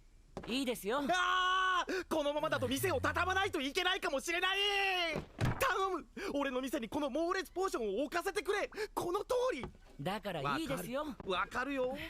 これほどの猛烈なポーション、うちみたいな田舎の雑貨屋に卸すのはもったいないってのもわかる。だからうちの店もなんとか再起をかけるつもりで。とりあえず何本分になりそうですか？とりあえず20、いや25かな。ってそれってまさかいいの？レイジさん、さっきからいいって言ってますよ。ありがてえ。これで5人目のガキも育てられる。いや、もっと子作りできる。ありがとうレイジ君。それは良かったです。近い。早速この猛烈ポーションを猛烈に宣伝してくるぜ。猛烈に売りまくるぜ。ありがとうございました。相変わらず猛烈な人だな。1本あたり2000リン、25本で5万リンお買い上げいただきました。でもレイジさん、ちょっとお安くしすぎちゃったんじゃないでしょうか。いいんだ。アルフさんにはこの店オープンするときお世話になったし、これで少しでも家計が落ち着くといいんだけど。大丈夫です。レイジさんのポーションは絶対に売れますから。主のポーション美味な味。ありがとう。てかこんなに褒められたの初めてかも。以前じゃ考えられなかったな。そしてこの日以来、うちのポーションの噂はカルタの街中に猛烈な勢いで広まり。ポーションなのにゴミの味がしない。超美味。すげえ美味。マジ美味。猛烈美味。とんでもなく美味。アルフさんの雑貨店には連日ポーション目当てのお客さんが大勢押し寄せ。はいはい、みんな並んで並んで。お一人一つまでですよ。こんなにお客さん来てくれたの初めてじゃないの。あなたやるじゃない。まあな。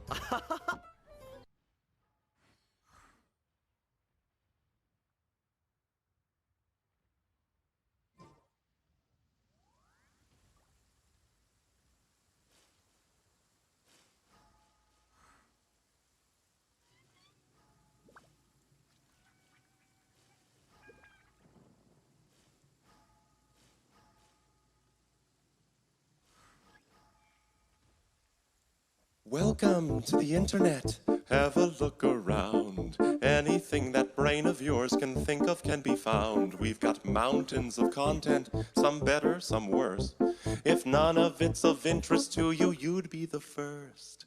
Welcome to the internet. Come and take a seat. Would you like to see the news or any famous women's feet? There's no need to panic. This isn't a test.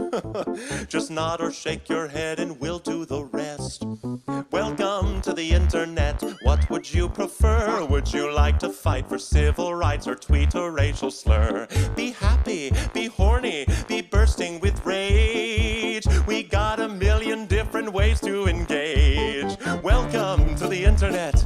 Put your cares aside. Here's a tip for straining pasta. Here's a 9-year-old who died. We got movies and doctors and fantasy sports and a bunch of colored pencil drawings of all the different characters in Harry Potter fucking each other. Welcome to the internet. Hold on to your socks, cause a random guy just kindly sent you photos of his cock. They are grainy and off-putting. He just sent you more. Don't act surprised, you know you like it, you whore. See a man beheaded, get offended, see a shrink. Show us pictures of your children, tell us every thought you think. Start a rumor, buy a broomer, send a death threat to a boomer, or DM a girl and groomer, do a zoomer. Jr. Here's a healthy breakfast option. You should kill your mom. Here's why women never fuck you. Here's how you can build a bomb. Which Power Ranger are you? Take this quirky quiz. Obama sent the immigrants to vaccinate your kids. Could I interest you in everything, all of the time? A little bit of everything, all of the time. Apathy's a tragedy and boredom is a crime. Anything and everything, all of the time. Could I interest you in everything, all of the time? A little bit of everything, all of the time. Apathy's a tragedy and boredom is a crime. Anything and everything, all of the time.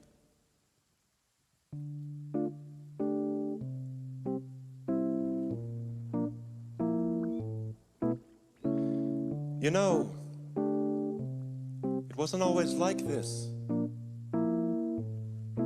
Not very long ago, just before your time, right before the towers fell, circa 99. This was catalogs, travel blogs, a chat room or two. We set our sights and spent our nights waiting for you, insatiable you. Mommy let you use her iPad. You were barely 2, and it did all the things we designed it to do. Now look at you. Oh. Look at you. You. Unstoppable, watchable. Your time is now. Your insides out. Honey, how you grew. And if we stick together, who knows what we'll do. It was always the plan to put the world in your hand.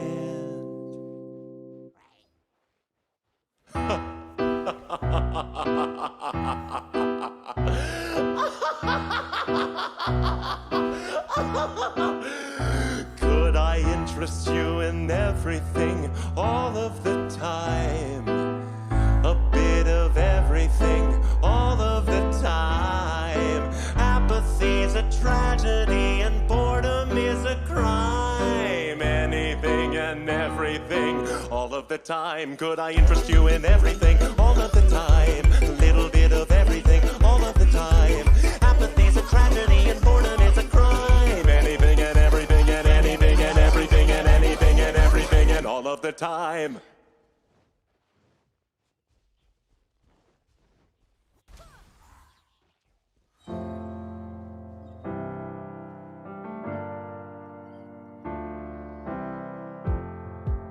An open window, a novel, a couple holding hands, an avocado, a poem written in the sand, fresh fallen snow on the ground, a golden retriever in a flower crown. Is this heaven, or is it just a white woman? A white woman's Instagram. White woman, a white woman's Instagram. White woman, a white woman's Instagram. White woman, a white woman's Instagram. Latte foam art, tiny pumpkins, fuzzy comfy socks, coffee table made out of driftwood, a bobblehead of Ruth Bader Ginsburg, a needlepoint of a fox, some random quote from Lord of the Rings, incorrectly attributed to Martin Luther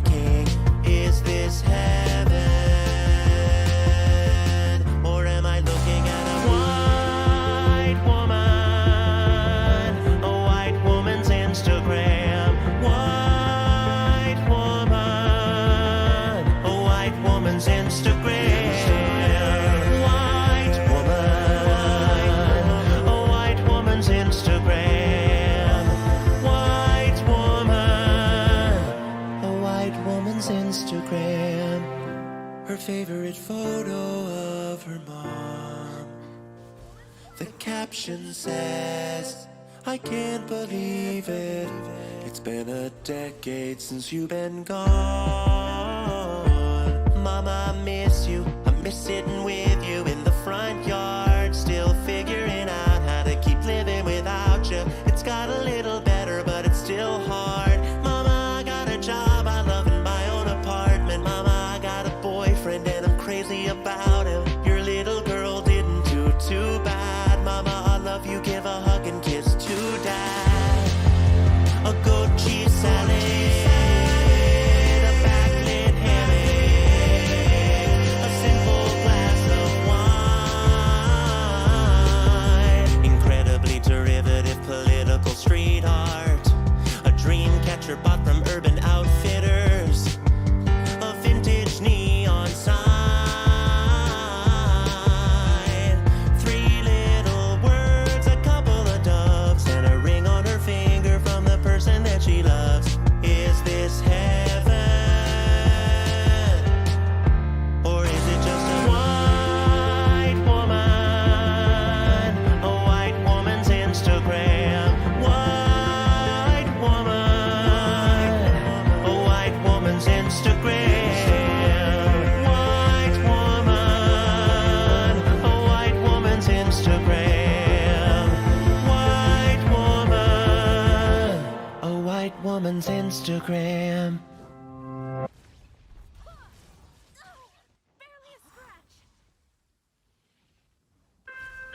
Thank you for choosing the Stupendium service. If this song is your satisfaction, please consider pressing the subscribe button.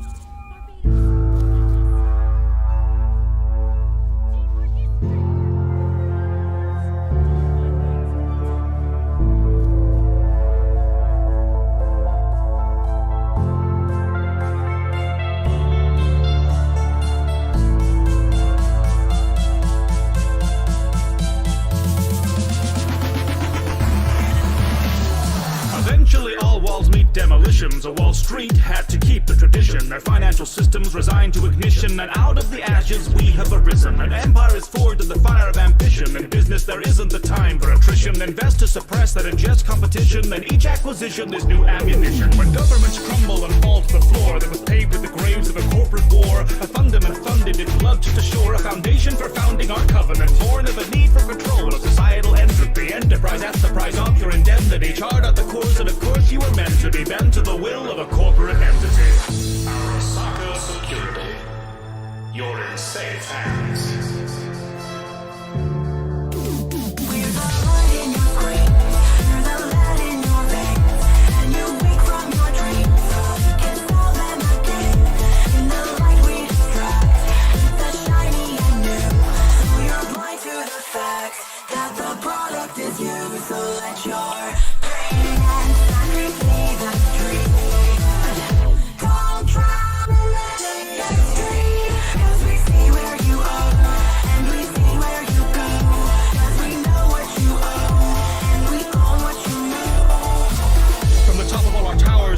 Of power clearly need rewiring.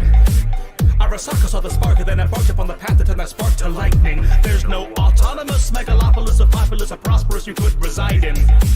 And every citizen that's living in the city is a digit on the charts we're climbing. Political systems are too inefficient. They split like the atom that burned in the fission. Now every department and every decision defer to the herds of our corporate division. If you don't remember the ballot you cast, it's printed on every receipt you were passed. Each time you selected our products and services, we were elected in each of your purchases. What's left to do when you've got the monopoly? Turn the consumer into the commodity. It isn't hard where you have hardware neurology. Honestly, do read the company policy. Take information and trade it for wealth. You pay it in each augmentation we sell. It's easy to cut out the middleman when he's cut out most of himself. Arasaka Finance. Investing in your future. We're the light in your screen. We're the lead in your veins. And you wake from your dreams. So you can sell them again. In the light we distract. It's that shiny and new. So you're blind to the facts that the product is you. So let your brain and sun replay the dream. Don't try.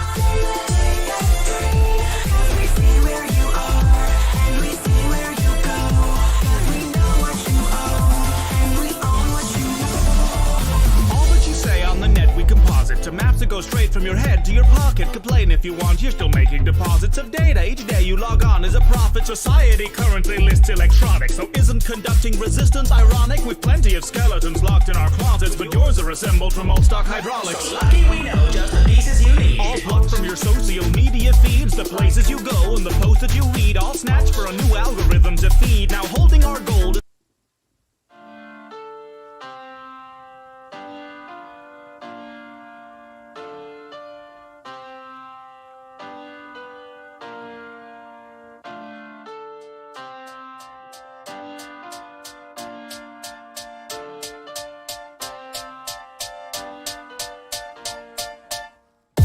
Welcome to space. What were you expecting? It's a dangerous place. Thank you for investing. Go there for your rota, there for your orders. Fill up these quotas, we'll bill for your quarters. Report to your foreman, but watch for marauders. Cause if you get eaten, there's fees for your mourners. Prosperity's there in the care of magnates. In halcyon heaven awaits. Did you think it was supposed to look like the poster? It mostly does, oh, if you'd only read closer. Just 10 short years to a new frontier. Snooze as you cruise and you'll wake up here. You've been trapped in that ship for an awful long time, so perhaps you have simply forgot what you signed. Oh, honestly, did you not read the colony policy that defined you as company property? That waivers your say in autonomy. The conglomerates got you in lock and key. We put the dollar back into idolatry. If you're upset, you can rent an apology. We are a family forged in bureaucracy. No I in teen, but there's con in economy. Were you expecting adventure? Were you hoping for fun? My friend, you're indentured and pleasures exempt from your tenure. So venture back down to your slum that's provided at generous prices. Your worth is determined by your sacrifices. A small term of service went down on the surface. Internment's a freebie that comes with the purchase.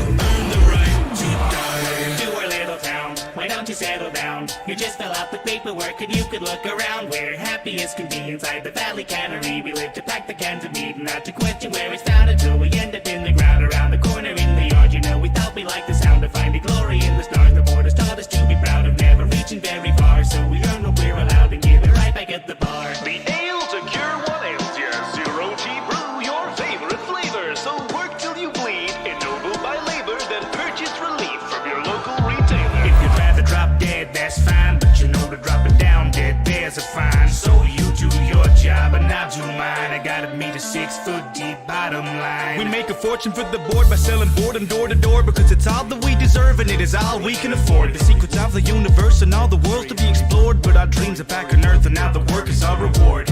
And you'll be grateful for seats at the table, though it dips at one end and the bench is unstable. You may waste your days, but at least you were able to pay off your grave since we leased you your cradle. Be faithful and pray, we'll repay what you invest. Behave as you slave for humanity's interest. On account that you're all on account and we're quickly amounting humanity's interest. You'd think that we'd sink to the brink of rebellion with markets dependent on peddling weapons. The architect tells them the secret to heaven is simply consuming whatever we sell them. We work to earn the right to work, to earn the right to work, to earn the right to work, to earn the right to work, to earn the right to give ourselves the right to buy ourselves the right to live, to earn the right to die. You should have read the fine print, my friend.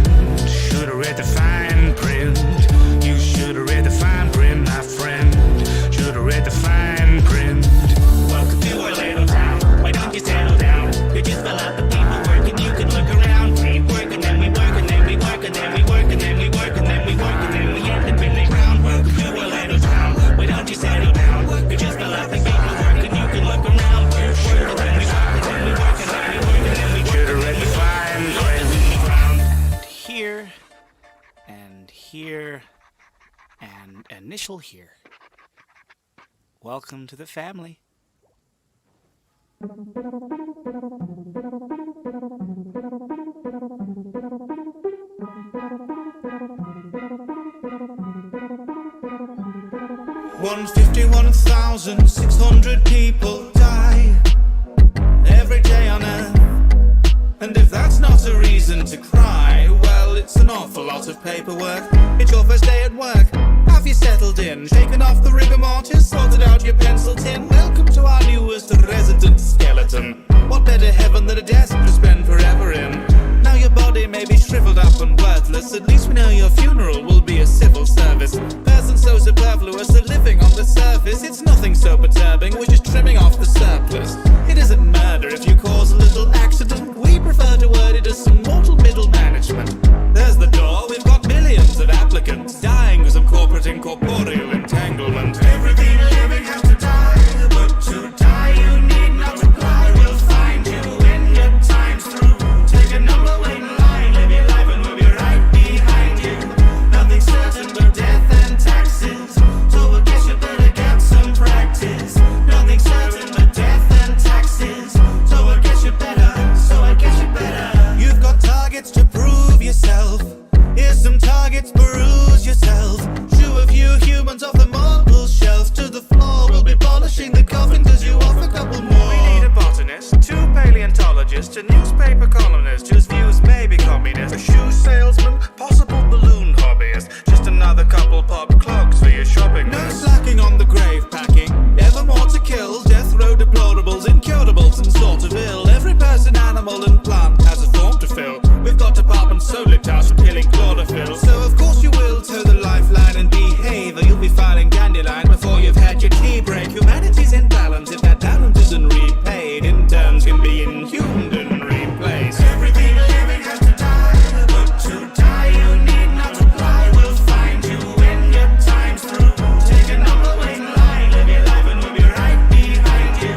Nothing certain but death and taxes, so I guess you better get some practice. Nothing certain but death and taxes, so I guess you better.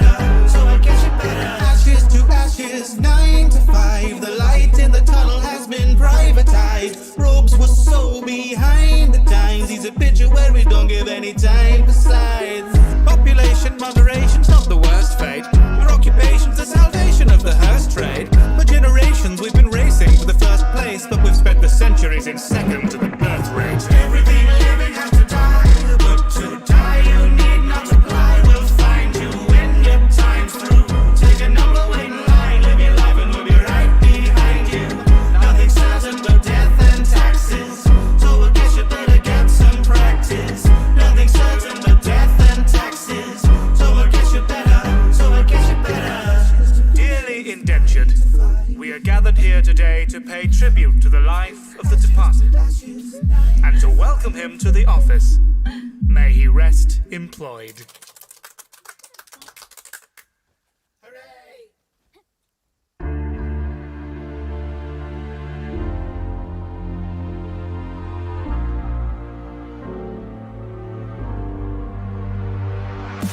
Everyone makes mistakes. I've had more than my share, but it's okay cause I'm gonna repair it. They say there are no retakes, but I just don't agree. No, this show is of my own making. Take it back to the start. I've had a change of heart. I know we can make it better than it ever was. I know we can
Sans?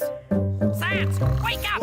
What is it, dude? A human has fallen from the surface world! Really? And you got a bone to pick with him? No time for puns! Come on, that was a real rib tickler. Hey! Enough! All right, here we go again. Welcome to the underground! How was the fall? If you wanna look around, give us a call. We don't see humans often. We're happy you just dropped in. I'll be so popular when I show all the monsters what I just brought in. Hey, Papyrus, mind your manners. Can it, Sans? No time for banter. Excuse my brother, he's a bit eccentric. You're just lazy and apathetic. Call me what you want, I got thick skin. Another bad joke and I'm finished with him. We are monsters, the awfulest kind. To mess with us takes a lot of spine. We can relate to your determination, because we monsters have our motivations. You meant betrayed us and left us burning. One day we'll make our way back to the surface. Through all your travels, your sins will follow. Your consequences aren't easy to swallow. Who's the real monster? Now you should know. You've got this story down to the bone. Really, Sans? What? The last line of the chorus is a pun. Yep. You imbecile! That was very clever. Thanks, buddy. You're stuck in the underground. Thanks to the fall. Good luck ever getting out. Prepare to brawl. You could show mercy to us, Or turn all of us to dust. is your heart full of evil? Or full of love. I, the great Papyrus, challenge you to try getting by us. Test the human with one of your puzzles. Brilliant, Sans, that will leave him befuddled. I dare you to try a bite of spaghetti. Smells like the creepy pasta's ready. Stop it, Sans, I'm done with the joking. Sounds like someone's funny bone's broken. We can relate to your determination, because we monsters have our motivations. I am the mastermind, he's my apprentice. You're only still alive because I made a promise. You'll lose your mind when you wander for hours. You might even decide to start talking to flowers. Who's the real monster? Now you should know. You've cut this story down to the bone. Someday I'll join the royal guard. When I catch this child, can it be that hard? If I'm being honest, my brother ain't nothing but harmless. I know you and all that you want. You'll get a lot more from saying that I'm fun. The deeper you go, the messier it gets. If I had it my way, you'd already be dead. Kidding, if you couldn't tell, I get so bored I amuse myself. Down here in the underground, You're all alone. we wanted to tell you now. You're kinda boned. If you survive this prison, You will know nihilism. don't mess around with monsters. They're scared of tiny children. You've come far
and atheists and white men who kill God. They make technology high quality, complex, physiological experiments and sacrilege in the name of public good. They taught me everything, just like a daddy should. And you were beautiful and vulnerable and power and success. Goddamn, I fell for you. Your flamethrowers, your tunnels, and your tech. I studied code because I wanted to do something great like you. And the real tragedy is half of it was true. But we've been fucking mean. We're elitist. We're as flawed as any church. And this faux red West Coast dogma has a higher fucking net worth. I bit the apple cause I trusted you. It tastes like Thomas Malthus. Your proposal is immodest and insane. And I hope someday Selmer's rides her fucking train. I loved you, I loved you, I loved you, it's true. I wanted to be you and do what you do. I lived here, I loved here, I thought it was true. I feel so stupid and so used. I feel so used. I was your baby, your firstborn, the hot girl in your comp sci class. And I was Darwin's prep school dream, bred, born, and raised to kick your ass. I fell for circuit boards, rocket ships, pictures of the stars. If you could only be what you pretend you are. When I said take me to the moon, I never meant take me alone. I thought if mankind toured the sky, it meant that all of us could go. But I don't want to see the stars if they're just one more piece of land for us to colonize, for us to turn to sand. Cause we're so fucking mean, we're so elitist, we're as fucked as any church. And this bullshit West Coast dogma has a higher fucking net worth. I bit the apple cause I loved you. And why would you lie? And then I realized you're just as naive as I am. Oh, you're so traumatized, it makes me wanna cry. You dumb bitch, I loved you, I loved you, I loved you, it's true. I wanted to be you and do what you do. I lived here, I loved here, I bought it, it's true. I'm so embarrassed, I feel abused. Well, I don't want to eat the rich, I'd have to eat my heroes first. And my tuition's paid by blood, I might deserve your fate or worse. But I don't need your goddamn money, I don't need jack shit from you. So when I speak, you bet your life my words are true. Let me level with you, man, as someone guilty of the game. I took the help, I took the cash, I would have taken your last name. So if any girl on earth should get to make a call about this, it should be me. And as I see it, you're a dick.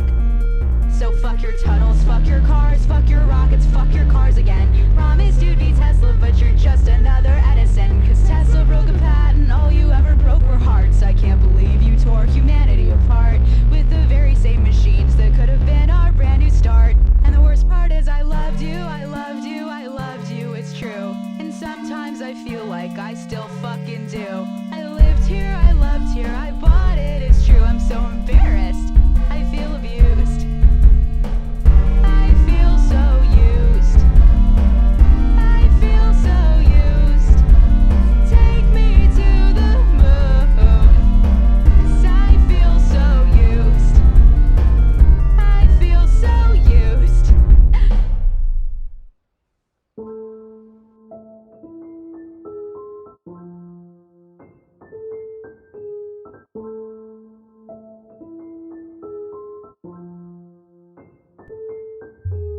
Welcome to the Lucky 38. Glad you could make the trip. The crowning jewel in the oasis of the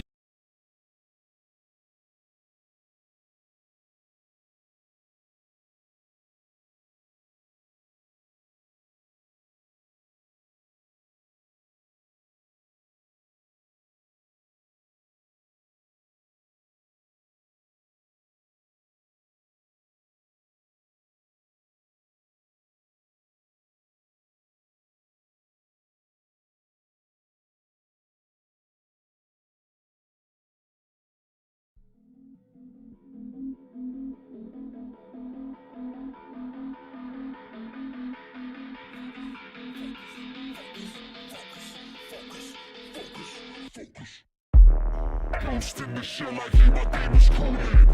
Speaking with the reaper, seems I play my calling. I remember seeking, yet you left me for the screaming on the floor. The silence deafens, yet I'm here and talking. I'm talking with these entities that really seem to listen. Not some phony effigy of freedom, just a sheep of wisdom. See where we're from, there's many men jaded now in doctrine.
back pockets, women's pants.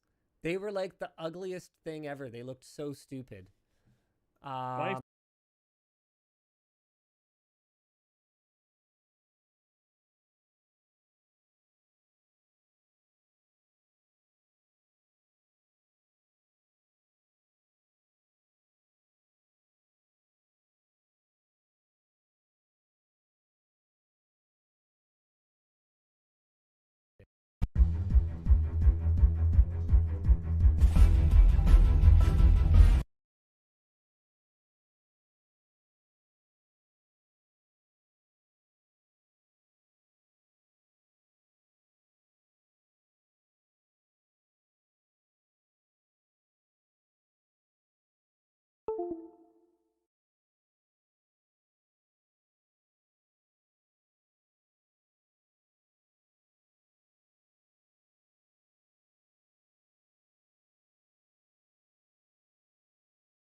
the shell, I hear my demons calling. Speaking with the vapor seas, I pay my calling. I remember seeking you, you left me for the screaming on the floor. The silence difference, yeah, I'm hearing talking. I'm talking with these entities that really seem to listen. Not some phony effigy of freedom, just a sheep of wisdom. See where we're from, there's many men jaded, now indoctrinated, telling me how I'm worthless, born in sin, and how I must. I'm done now, unchained I see that path, no veil I step with the purpose, living my true life, free from the page I stay I'm focused, I'm focused, I'm focused, I'm focused. Oh, when you feel your fate to black, child, your time has come.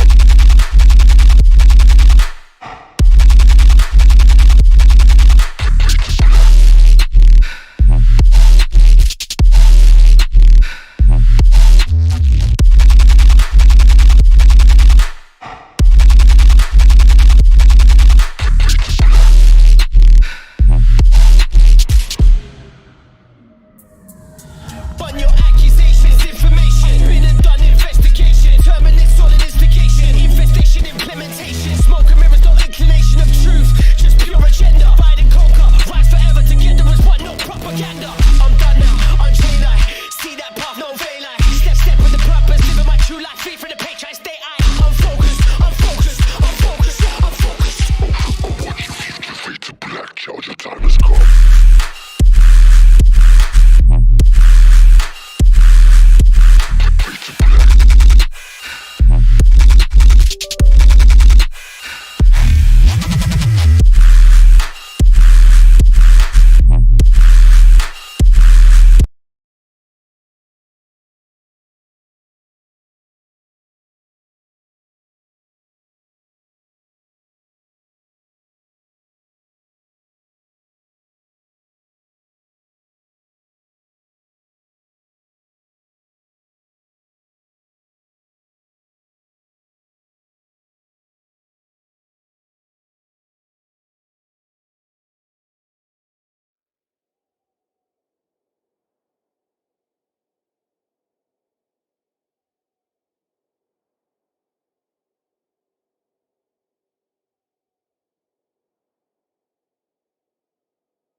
If you go buy the packaging online, then you don't know what the f is in it.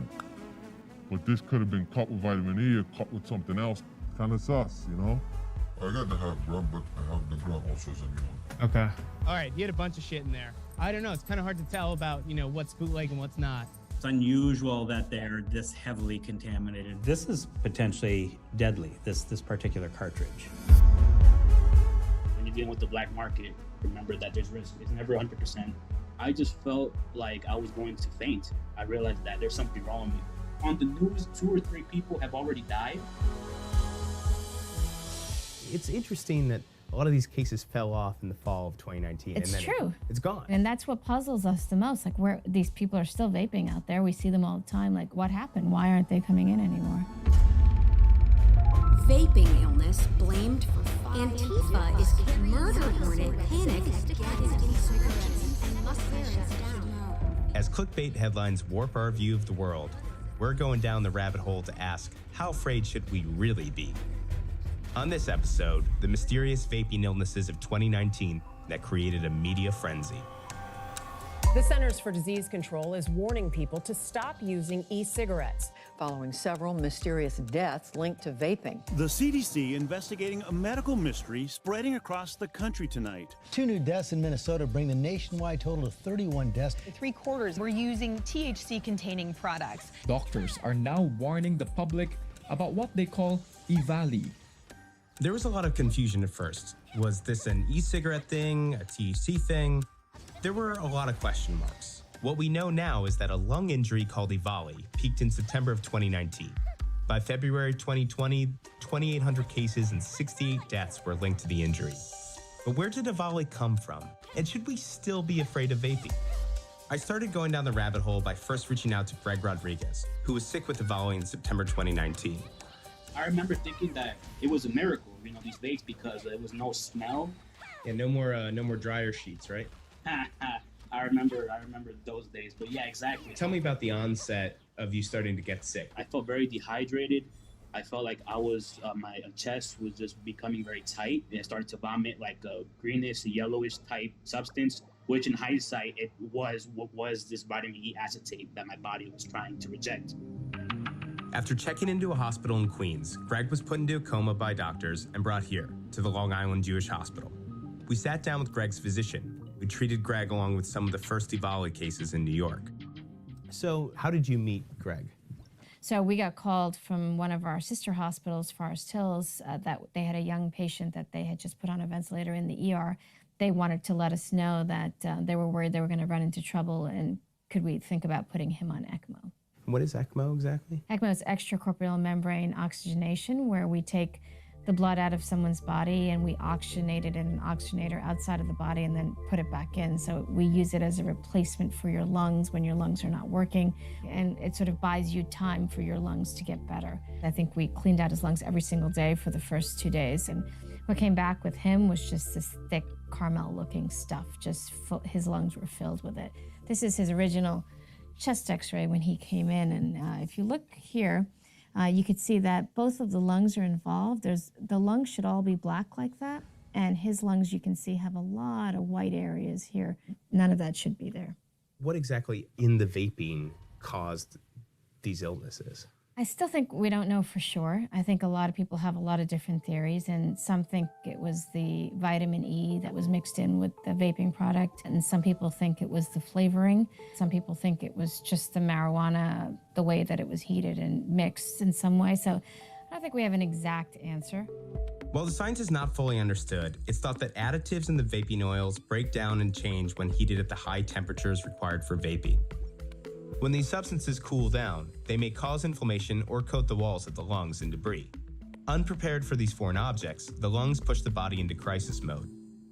When these came out, we started to see news stories like, you should stop smoking e-cigarettes, this is an e-cigarette thing, and then it slowly shifted, that the picture became a little bit more clear that it was, oh, maybe it's mostly THC products, but then still certain people said that they didn't vape THC, that it was only nicotine. Do you believe that it's possible to get some of these illnesses from just vaping nicotine, or do you think that they maybe weren't exactly being totally truthful? We definitely saw patients who told us they only were taking nicotine. I think they were truthful. I do think that they don't know what they were taking. For Greg, that's exactly what happened. Basically, yeah, I had decided to stop buying off the street, and then I decided to take the risk of buying them in bulk on the dark web. I thought I hit the jackpot, and it turns out that I made a huge mistake with trying to get a good deal. When I first started to vape, it was easy to spot a fake card, and then summer 2019, these fake cards came out. The oil inside was so thick, and it just looked the same color. It felt so real. What Greg is referring to here is known as the bubble test, a lo-fi way to spot a fake cart. A high purity distillate would mean the bubble in the cartridge moves slowly or not at all when it is turned upside down. However, pure THC extract can be too thick to constantly flow to the coil, so cutting agents like terpenes can be added for both flavor and flow. Counterfeiters who might dilute the product for bigger profits could then add vitamin E acetate to re-thicken the extract, fooling the bubble test and the consumer. The CDC says that vitamin E acetate is strongly linked to the Valley outbreak in 2019. But how prevalent is this dirty card industry? I asked Greg how hard it was to find a marketplace on the dark web. Anyone who wants to know would just go on Google and type in dark web best marketplaces. Okay. It seems like, it's that easy, but yeah, it really is. After some surprisingly easy Google searches, I booted up my VPN, downloaded Tor, and started browsing the dark web. You're going on the dark web, don't you wanna go? Okay, we're in the Tor. All right, so now I'm on the dark web. What do we got here? You can get a fake ID, driver's license, Adderall, 10 tabs LSD for $30, Euro banknotes. Wow, you can get counterfeit money on here. Unbelievable. You spend money to make money. What if I found my credit card information on here? That'd be really wild. Okay, we're here for a purpose. We're just looking for weed. Cannabis. Concentrates. Live resin, better than sex, better than money. Is it? After finding dozens of vendors that dealt THC carts, I slid into some DMs. While I didn't get too many responses back, I did get a suggestion I could easily find dirty carts in places like liquor or corner stores. With some spots in mind, I met up with the Dower Hour aficionado and sometimes camera operator, Taji Amin, to do some undercover research. So we're in Brooklyn right now where cannabis is illegal, but that doesn't mean that you can't buy underground THC cartridges at a number of smoke and vape shops. So we're gonna go look around, see what these stores have, and I'm wearing a wire, and hopefully I don't get caught. Can't see anything, right? Can't see anything, I'm wearing a wire here. Look okay. All right, let's go check it out. Oh, I'm so sketched out by myself. I wouldn't sell to me. All right. Hey, man. You guys got greens? No? Okay. Thanks, man. No go, no go. There's a couple more down here. I think he was a little sketched out by me, but I mean, we just look like we're hanging out, right? Right? Okay, the next one's right up here. Hey, man, what's going on? You got any greens right now? Girl Scout. 92%. And these are legit, right? These are bootleg, right? How much are they, man? 140. All right, one day when I get paid, man, I'll be back. All right, so you had a bunch of shit in there. They were $140 a piece. All right, we're going just across the street. Hey, man, how's it going? How are you? Good, how are you doing? Do you guys have greens? Huh? THC cartridges? It's a new company I give me. Yeah? Give me stuff, yeah. How much are these guys? 70. 70? Yeah, the half gram is 45. It's a good stuff. Yeah, it's good stuff. I've read about those. I've read that they've got the bootleg, but there's bootlegs out there of these. So far people coming to buy it a lot. All right, that's all good, man. Thanks, dude. Yeah, he had a bunch of carts. He had like half grams, grams. I don't know. It's kind of hard to tell about, you know, what's bootleg and what's not. We were given a sample of a bodega-bought THC cartridge. There's nothing in these right now, so I'm not in possession of THC. It looked real to me with nice packaging and branding, but was it? I connected with Push, a distributor of THC carts in New York City, to see if he knew anything about these corner store carts. I went shopping for some cartridges at a bodega. Do like any of your, you know... I don't do nothing like that, no. Do you know where those cartridges come from? I mean, most likely they come from LA. If not, somebody, maybe they make them here. The THC cartridges that you're selling out here, are they licensed to be made in California? Yeah, some of them I'll have that are have license, and there's a lot of vape brands in California that operate in the gray market. They have their own original packaging and their own original, you know, liquid, but they don't want to jump through the hoops to get licensed. What's the quality of something that's in the gray market? Sure, I mean, you can find really good shit. Like, I try to stick with brands that haven't gotten so big that they're, you know, counterfeited. If I could buy the packaging online, I don't want that shit. I showed Push the sample we had obtained to get his opinion on it. The main thing is the packaging. Like, this is, you know, somebody spent good money to design all this shit. They got big enough, and then somebody else said, well, we want to rip that brand off, and they knew somebody, a graphic designer, or they knew somebody in China, and they just duplicated it, and now this is a clone. You don't know what the fuck is in this. It's not like you met Big Chief, right? Right, I don't know Big Chief. Yeah. So now you're doing the bubble test, right? Oh, that shit ain't moving. Okay. That's not moving. So somebody that would only go by the bubble test would say, oh, this is good because this shit don't move. It's not moving at all. Which would probably mean that you don't want to hit this thing. Rather than the bubble test, Push showed me what he called the Google test to avoid counterfeit brands. So Big Chief packaging is what you showed me, right? So the first thing that pops up is that. Holy shit. So let me see that again. This is exactly. Okay. Look, you could buy 150 pieces of this at $214 a piece. Wow, and that looks legit, right? So that looks nice. That looks exactly the same shit. Holy shit! So I have no idea. You don't know what this is. You don't know what's in that. Push showed me a number of different cart brands that had counterfeit clones, each of them looking like the real deal. Big Chief right now, their actual fucking website was all the way down here. Do they have anything on their site about, you know, Yeah, here's how to verify the product. Okay. Is there a code somewhere? There it is. Ooh, not authentic. No way. Yeah. So somebody's selling this shit at bodegas in Brooklyn, and it's not legitimate. That's just crazy, man. Yeah, Google test. Google test. It's Google test for the win. Realizing that I had a counterfeit cartridge, I had to find out what was actually in this thing. I reached out to Pro Verde Labs to run some tests on our sample. The lab results that came back were alarming to say the least. The sample exceeded the acceptable amount for 8 pesticides, as well as contained a concentration of vitamin E acetate.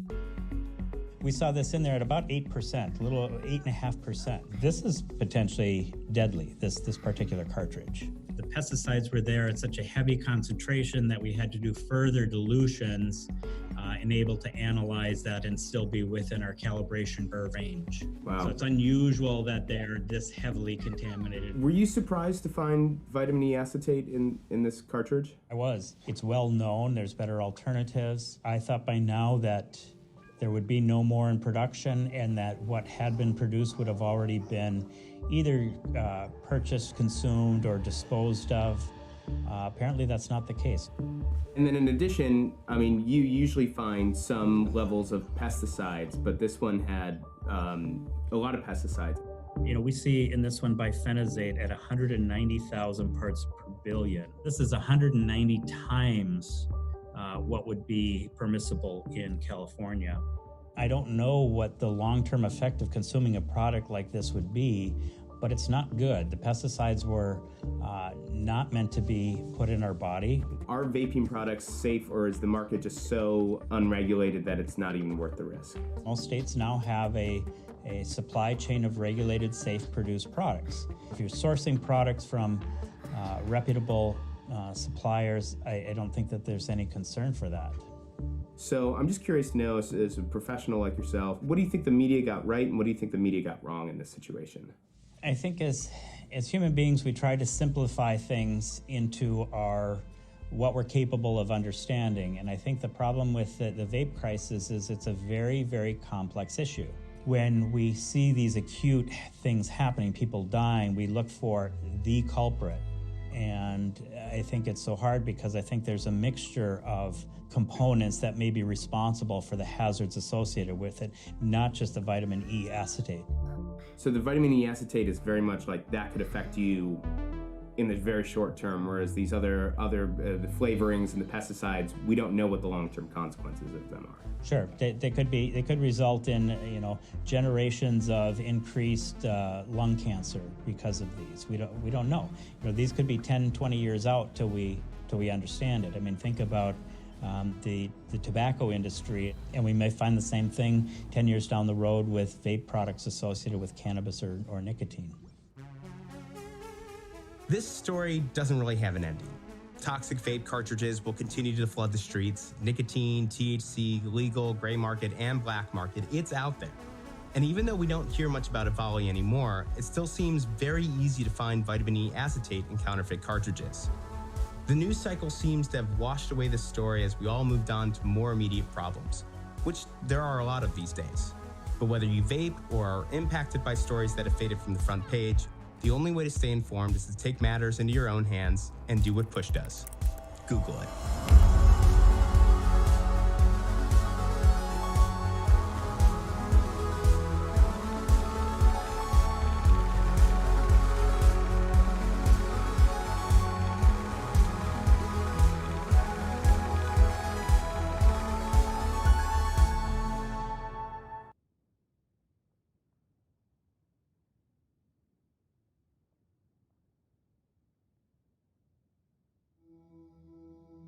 $47 years in prison is what they wanted. $8.37 million worth of fines and fees is what they wanted. And a felony. They want to brand me a felon. I mean, I got in the way of the 28th largest company in the world, and this giant stepped on me, and I felt it. Microsoft has accused Eric Lundgren of creating thousands of illegal copies of its software. He argues he was only using it to extend the lifespan of old PCs. Microsoft took the stand and said, we think that Eric Lundgren infringed our IP and cost us millions of dollars. What we're doing today, our blind consumerism, is not sustainable. We need to stop. We need to really understand how things are built and understand how we're supposed to fix them. I hope that people ask me, why did you go to prison? Why are you a felon? Because I'd love to tell them.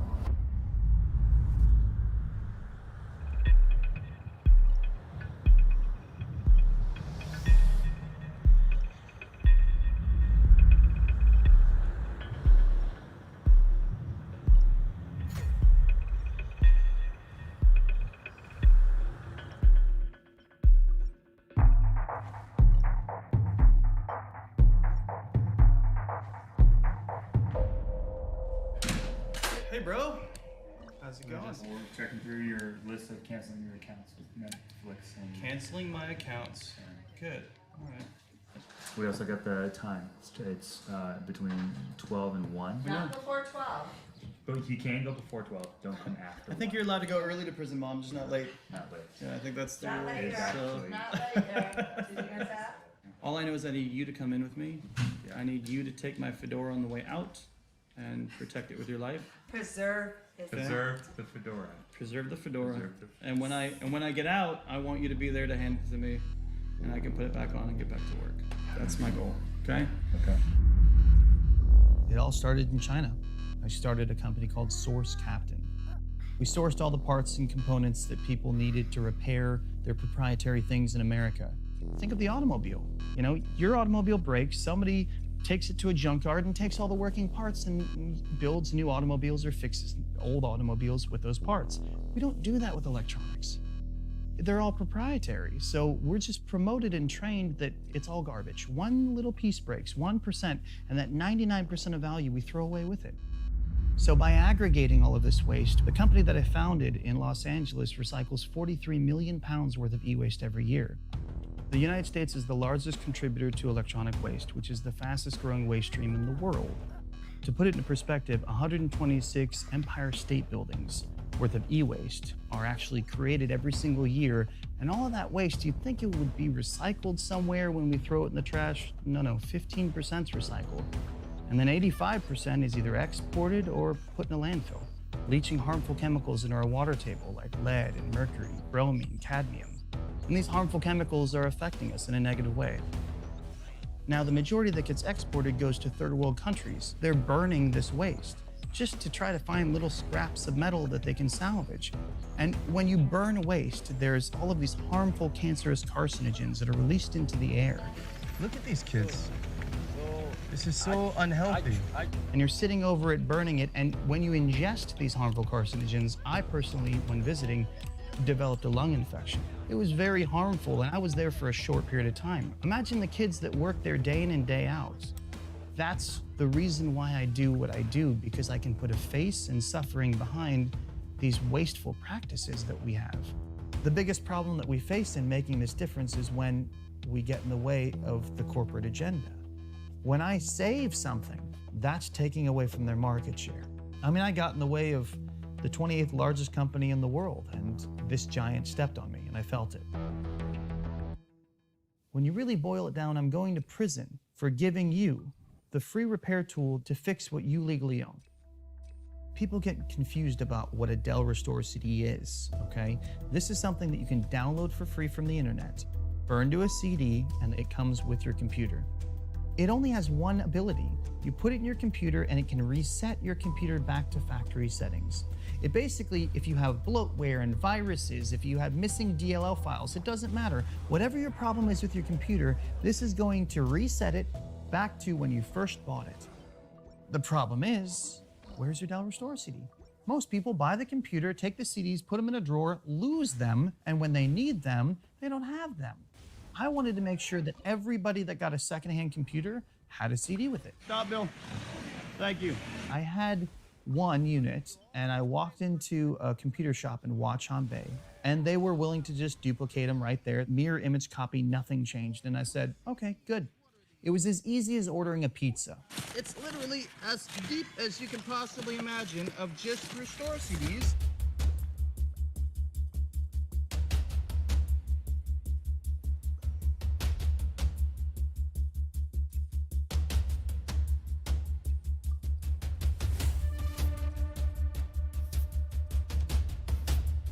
And I was out there telling refurbishers, you don't need to pay Microsoft for this. You have a you have a legal operating system on there, you have a legal license, you're good. Here's the Restore CD, go ahead and sell it. I get back to America, don't think anything of it. 2 years in the United States, and all of a sudden my house is raided.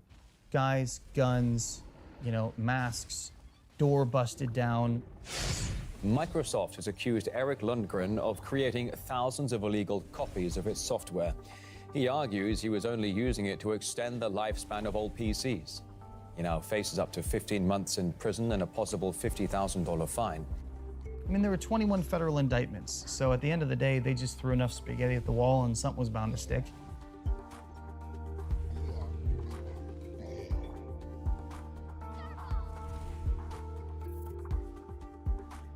And they just said, you know, well, what are you willing to plead guilty to? And I said, I'm willing to plead guilty to Dell Restore CDs without licenses. That's what I'm willing to plead guilty to. And after 5 years of arguing with our government, they said, okay, sure, plead guilty to that. And I said, thank God, this makes perfect sense now. The judge is gonna understand that this is freeware and, you know, we're good. And then Microsoft came into the courtroom and convinced the judge that a Dell Restore CD that's free, the thing that you get, literally call Dell, they'll ship you one for free, functions the same and is valued the same as a Microsoft operating system with a license. The judge said that I infringed Microsoft by $700,000 because that's what they sold a licensed operating system for. There's one thing that I should have done differently. It would have saved me years of my life, not just the year in prison or the 3 years of probation or the 5 years of torment before that. The one thing that would have saved me is if I would have typed the word Dell and Microsoft in a different font. At the end of the day, that was my infringement right there, is the fact that I used their logo. I'm gonna give you a hug. Yeah. Well, thank you guys for coming. You know, Let's get Eric, thanks for being the first one in jail. It's a record. It's first and last. It's a record. Right. Don't need it. Need it. Don't need it. Don't need it. Don't need it. Need this. Don't need it. Need this. That's a family reunion. Took my family on a big trip, you know, because I thought all this stuff might happen, so brought them all to California. Sorry if I'm all red-eyed. I was outside talking with my grandfather, and he's really old, and I'm worried that I won't get a chance to see him again, so we just gotta, you know, I'll see him in 15 months. That's the plan. Swimming in prison? Probably not. However, we still need clothes to wear, especially when we go see Microsoft tomorrow. So I'll bring the dry cleaning.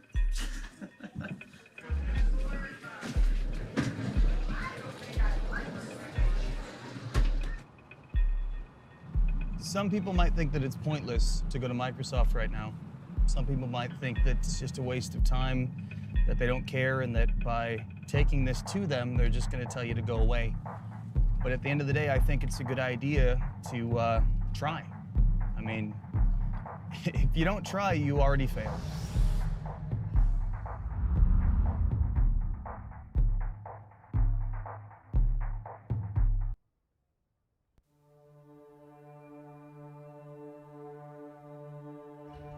They're exotic, they're surreal, they're just stuff like nothing else on the road. So much engineering, time, effort, and hours went into creating these masterpieces, but there's also a flip side. Tesla's stance on rebuilding vehicles is only they should be able to do it. Now, I would say I'm the first person to bring a Tesla that's completely dead to running and driving, almost showroom floor quality, independently by themselves. At this point, I would consider myself the Dr. Frankenstein of Teslas.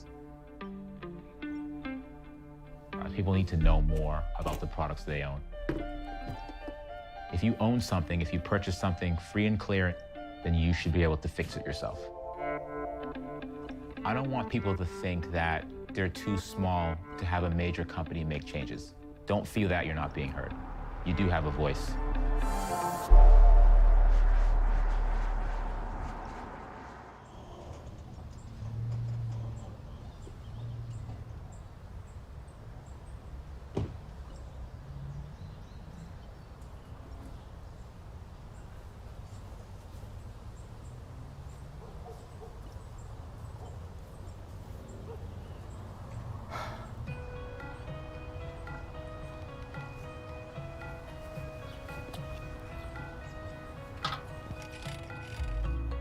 My name is Rich, and I run a YouTube channel called Rich Rebuilds. I also go by Uncle Rich, car guru.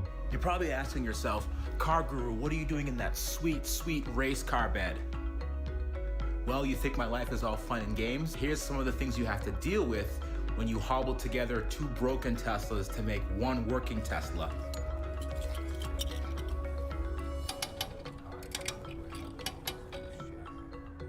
This car's been sitting for so long, you just don't know what's gonna happen. I think if someone would have watched the channel, they'd probably describe me as a DIY enthusiast to the extreme. / Tesla vigilante, honestly. They'd probably say. That MCU screen doesn't look so clean. It doesn't? Sorry, I fix that right now. We may hear some clicks. We may hear some buzzing. The car may explode. I don't know what's gonna happen, so. No frickin' way. The door handle's just extended. Oh, Jesus. Oh, my God. This car's been sitting for over a year. I want people to have their cars work. I want people to enjoy them. I'm just trying to help. May not come across that way sometimes, but you know, there's a reason why I've owned 10 myself personally. There's a reason why I've physically touched and helped people build over 100 cars already. Uh-oh. Oh. First time it's ever happened. But that's all right. Tesla's the gatekeeper to us repairing our own goods because they want control over Tesla fixing the cars. They want control over Tesla selling you the parts. They just want everything under their control. Tesla service, how may I help you? Hey, how you doing today? I have a P85. I need those little lug nut covers. What do you need those? Why? Oh. Sorry, hold on one second, hold on. One of the things I enjoy is calling them out on their mistakes. You think Tesla's out here playing games? Tesla wants answers. Oh, hello, sorry about that. You still there? Yeah. I think a fundamental consumer right is your ability to fix whatever you rightfully own. The fact that people don't have another alternative but to going to the manufacturer, that's a huge, huge issue. There's a lot of gray area as to what you actually own with these cars because in order for the major functions of the car to work, they have to talk to Tesla. I live in Massachusetts, and in Massachusetts, they have a Right to Repair Act. It does protect what I do. It makes it easier for me to get the tools that I need. But the language is very interesting. The language states that you have to have the same tools available that the dealers do to fix their cars. But guess what? Tesla doesn't have dealerships. That's a loophole right there. All right. So this is my basement full of Tesla parts. These are all of the parts that are required to put a Tesla back together effectively. These right here, I have all the battery modules that go in the battery pack. I have the coolant pumps that are here. I have a few MCUs, which is the media control units, the main master screen of the car. But these are the things that you have to do to keep a Tesla on the road. You know, to have an inventory of spare parts so that you don't run out of stuff when you need it the most. I mean, it really is a gold mine because you can't find a lot of these parts back at Tesla. I get my parts from other cars. So what I have to do is I have to purchase other wrecked vehicles, take the parts I need from those, and then harvest those parts for the cars that I need parts for. In terms of being tricky, it's extremely tricky.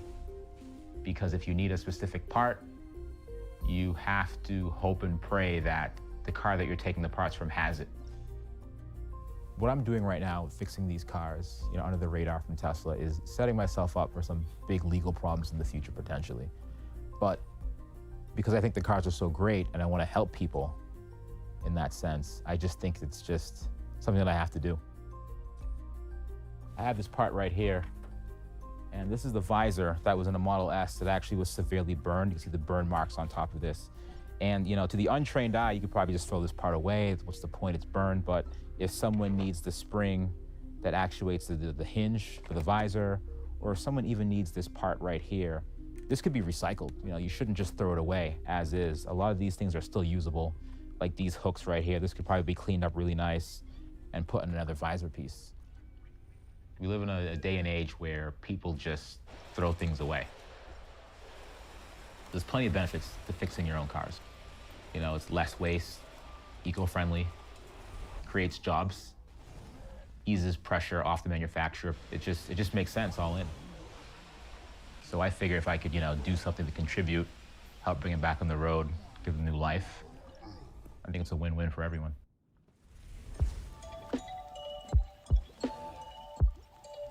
So a while back, a friend of mine said that he got a job at Tesla and he was gonna bring one by. And we took a ride in it. I said to myself, I could see myself owning one of these things for sure. About a year after that, I purchased my first Model S that was in a flood, and I started working on it. I spent $14,000 on a car that didn't run or drive and showed no signs of life. I had no support from the manufacturer. I was dead in the water. So I thought about it and I said to myself, I'm already in $14,000, let's just go all in. So I actually ended up purchasing another car that wasn't in a flood. I brought it home. I had 2 Teslas side by side in each garage bay. And over the course of, you know, several months, I slowly transplanted electronics from one car to the other. And it was just, I couldn't believe it. Slowly people started saying, maybe he's onto something here. Maybe he's not that crazy after all. Maybe this can be done. So today we're gonna check this burnt Tesla Model S out. This Tesla Model S was hit in the front by another car. The other car caught fire. And as a result, the front of this car burned as well. When I saw this car online for the first time, my eyes just lit up. I mean, the front end was completely toast. Everything was everywhere. The wheel was actually in the back, and it was completely undrivable. But there were a couple pictures that I saw. The interior, the back seats were still good. So I knew the second I saw this one, I had to buy it. Even though it seems like, you know, it's not much to look at, and there's literally trees growing inside of it, this is still worth a lot because for someone that's been rear-ended, instead of waiting, you know, 4 to 6 months for parts from Tesla, you know, they could just have the back half of this car, bring it to a body shop, and have it up and running in a couple weeks. So many engineering hours have gone into making these. Why throw it away when I could just take parts from this one and help someone in need? Seeing an abandoned car like that, having it sit in the field abandoned, being covered by snow and ice and dirt and rocks, and it almost hurts in a way. Technology's my thing, so seeing something like that is just, it hurts almost. If the mission and the motto is sustainability, then you know, a car like this could sit in this state at an insurance lot for years before it gets picked up.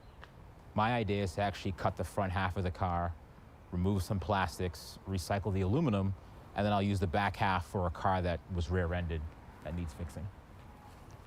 It's aluminum, so it's not that hard to cut. So I'd probably get a Sawzall and I'd start about right here. I do it myself, yeah. I do it myself. So this is the storage area I keep a lot of my parts in. I have a rear seat cushion from a Tesla that's been sitting here, kind of getting mold all over it. There's just parts, there's parts everywhere. I think I am obsessed. I didn't even think about that. I think I am. This is a lot of shit. I can't throw anything away until the project is done. And the problem with me is the project's never done. It definitely goes against Tesla's mission statement. But if there's an issue with one of their Teslas, and if only they can fix it and no one else can, it sits in a field for years. How is that sustainable? Tesla Service, how are you today? I'm doing very well, thanks. I have a 2012 Model S, and it's giving me an issue charging. I've narrowed it down to one of the chargers under the rear seat. How much do those go for? Can I have your VIN number? Oh, sorry about that, sure. My VIN number is 5... We actually can't sell you any parts for that car either. It's on our restricted VIN list. Ah, okay, all right. No parts at all? Unfortunately not, sir. I've expressed my frustrations to Tesla, mostly over the phone, but I've expressed a lot of my views and a lot of the things I've gone through on my personal channel. People at Tesla, they do notice the channel, and they do know. Hey guys, it's your boy Rich here. And a buddy of mine that's also into Tesla rebuild game, he recently got a letter in the mail from Tesla saying that there was an airbag recall. There was an issue a while back where, there was a recall for airbags, and Tesla just refused to replace airbags on cars that they felt that they shouldn't support.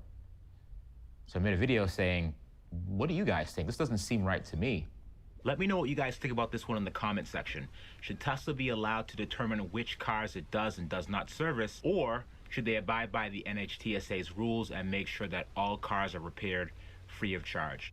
And 3 weeks later, Tesla called my friend up and said, hey, come back in for an appointment. It's gonna be great. Let's get that airbag all set for you. They won't make it easy, but eventually they're going to have to make it so that they help people or third-party repair shops build their vehicles.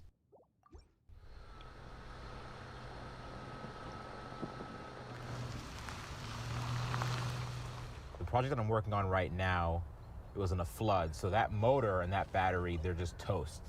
So I have to get a trailer and pick up the motor and battery from a car that was in a rollover to transplant into the flooded car.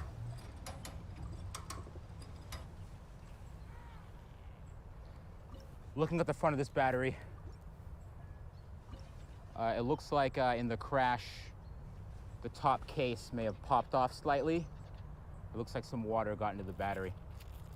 Not feeling great right now. I probably have to pop that cover off and see how much, if any, water's in there.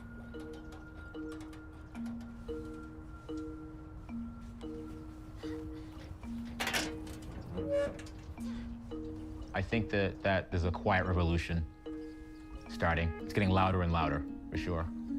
Now that people have various platforms to state their cases and make their voices known, there's definitely a revolution coming. So right now we're at Advanced Technologies in Gloucester, Mass, where my buddy Lee's shop. And he's been helping me out a lot with a lot of the heavy lifting of the battery packs and the motors themselves. He actually saw me in the channel, and he's like, hey, you know what? Like, I like what you're doing. I think it's really cool. Like, I want to help you out. So he's actually letting me keep my car here, as well as help me work on it, and give me access to all of his tools. So it's pretty cool. When working on these cars, there's a lot of really interesting things that could happen sometimes, things you're just not ready for. When I was taking out the battery pack, I discovered an actual crack in the side of the battery pack. And we're gonna check that crack out right now. So we're gonna see, we're gonna pop off the top cover, and we're gonna see if there's anything we could do to save that. What I do is extremely dangerous. It's very intimidating. Working with, a high voltage battery pack has enough power to power a house for days, or to just kill you within seconds. So I think when I opened my first battery pack, I had my lineman gloves on, I had like a full body suit. I was like, I'm gonna go in there in the deep blue yonder. And now I'm just like, nah, it is what it is. I'll lick the terminals, whatever, doesn't matter.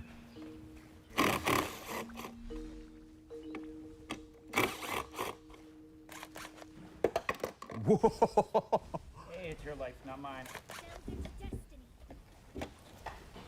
It's coming up.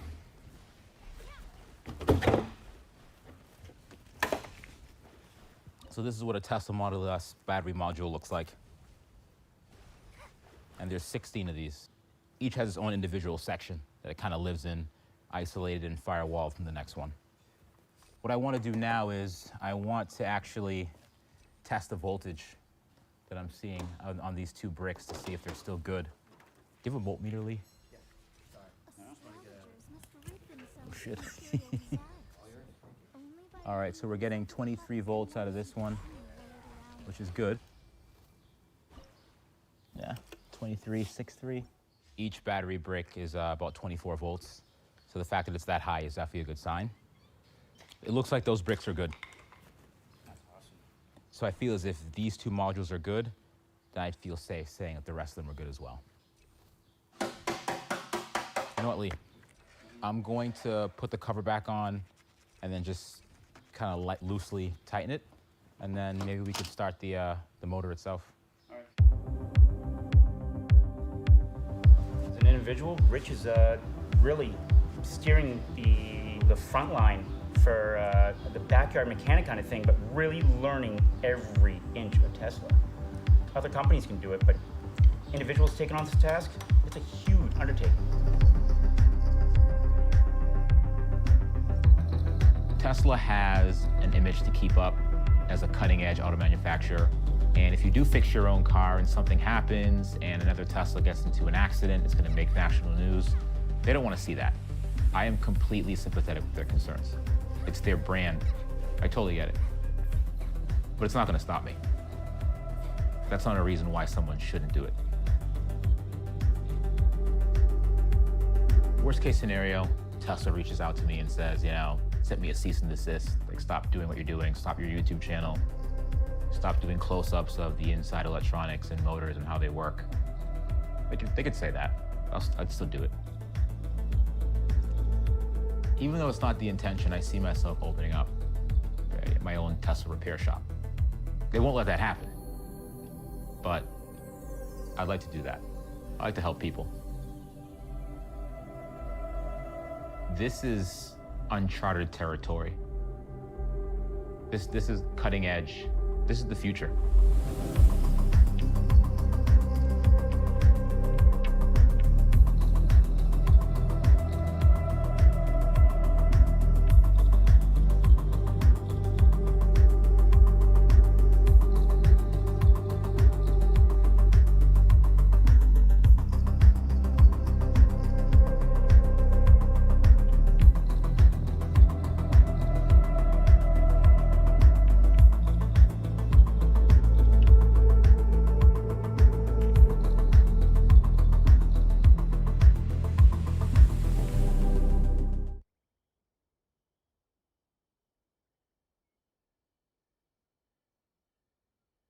Is it possible to make money off of a meme? Obviously, I think it is. Yeah. I'm happy! Yeah! They agreed to print me each one of those for $1.50. I'm here selling them for $20 each. UFOs and all things alien secrecy. That's what Alien Stock is about. Let's party around aliens. Let's get it back into the mainstream. As soon as you ask for money and you don't get the right answers, get the out. That was it. They were like, whoa, this is too much drama. People are gonna die. I can't be a part of this Firefest 2.0. The idea of having a raid out here is pretty wild to me. I don't know how people are gonna Naruto run through shrubs and rocks and rattlesnakes. It's a terrible idea because they do shoot people. I told her, you don't have a festival. Somebody really left her holding the bag. She's out a lot of money. Just one person that you do business with can kind of jeopardize the whole thing. I didn't plan it. It planned me. Memes have a life of their own, you know? And they actually control people. They make people do things. I really hope people actually come, otherwise it's all just a big troll on everybody. This is Alien Stock. How do you like it?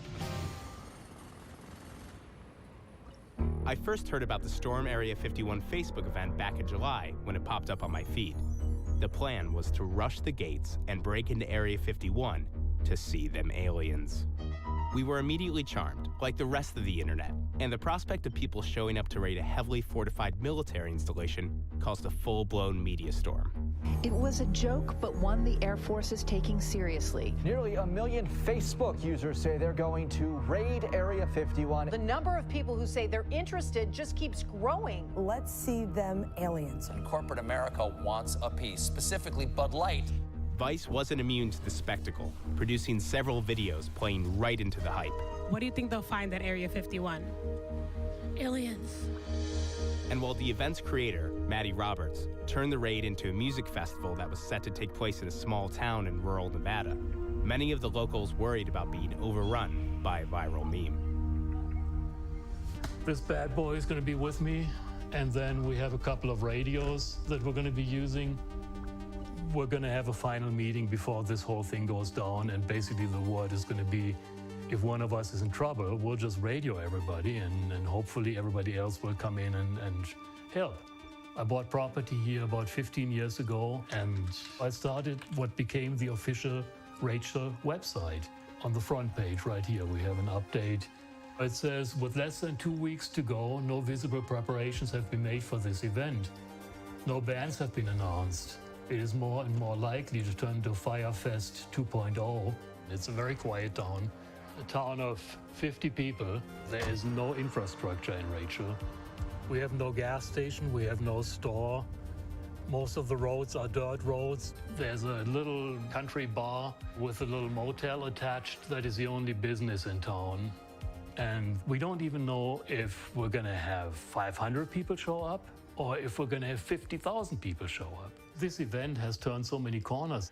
It started with some 20-year-old Yahoo dreaming up this Facebook event. Then they said, well, we're gonna have a party in Rachel. My drummer saw the joke post on Facebook, gaining a few 100,000 marks, and so we figured we'd hit up the Little Alien. We called Connie up, said, hey, you mind if we come out and set up a stage in your parking lot and bring a few friends' bands and have some music? And she's like, you know this is a joke, right? Like, this isn't a real thing. How did you start this? What led up to I didn't start it. The internet started it.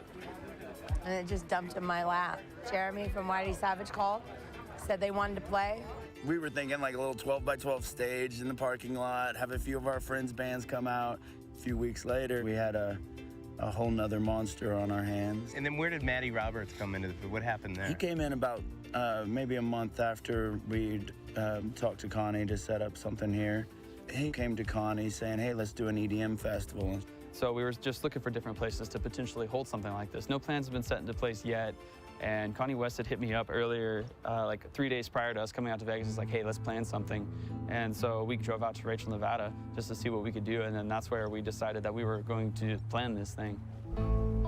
I thought, my gosh, that's a crazy idea. But I thought Woodstock was crazy. They're calling this alien stock. We're planning for 10 to 20,000. That's quite a swag. If 3 people came per vehicle, we'll have 10,000 people here, based on the parking space permits that have been acquired.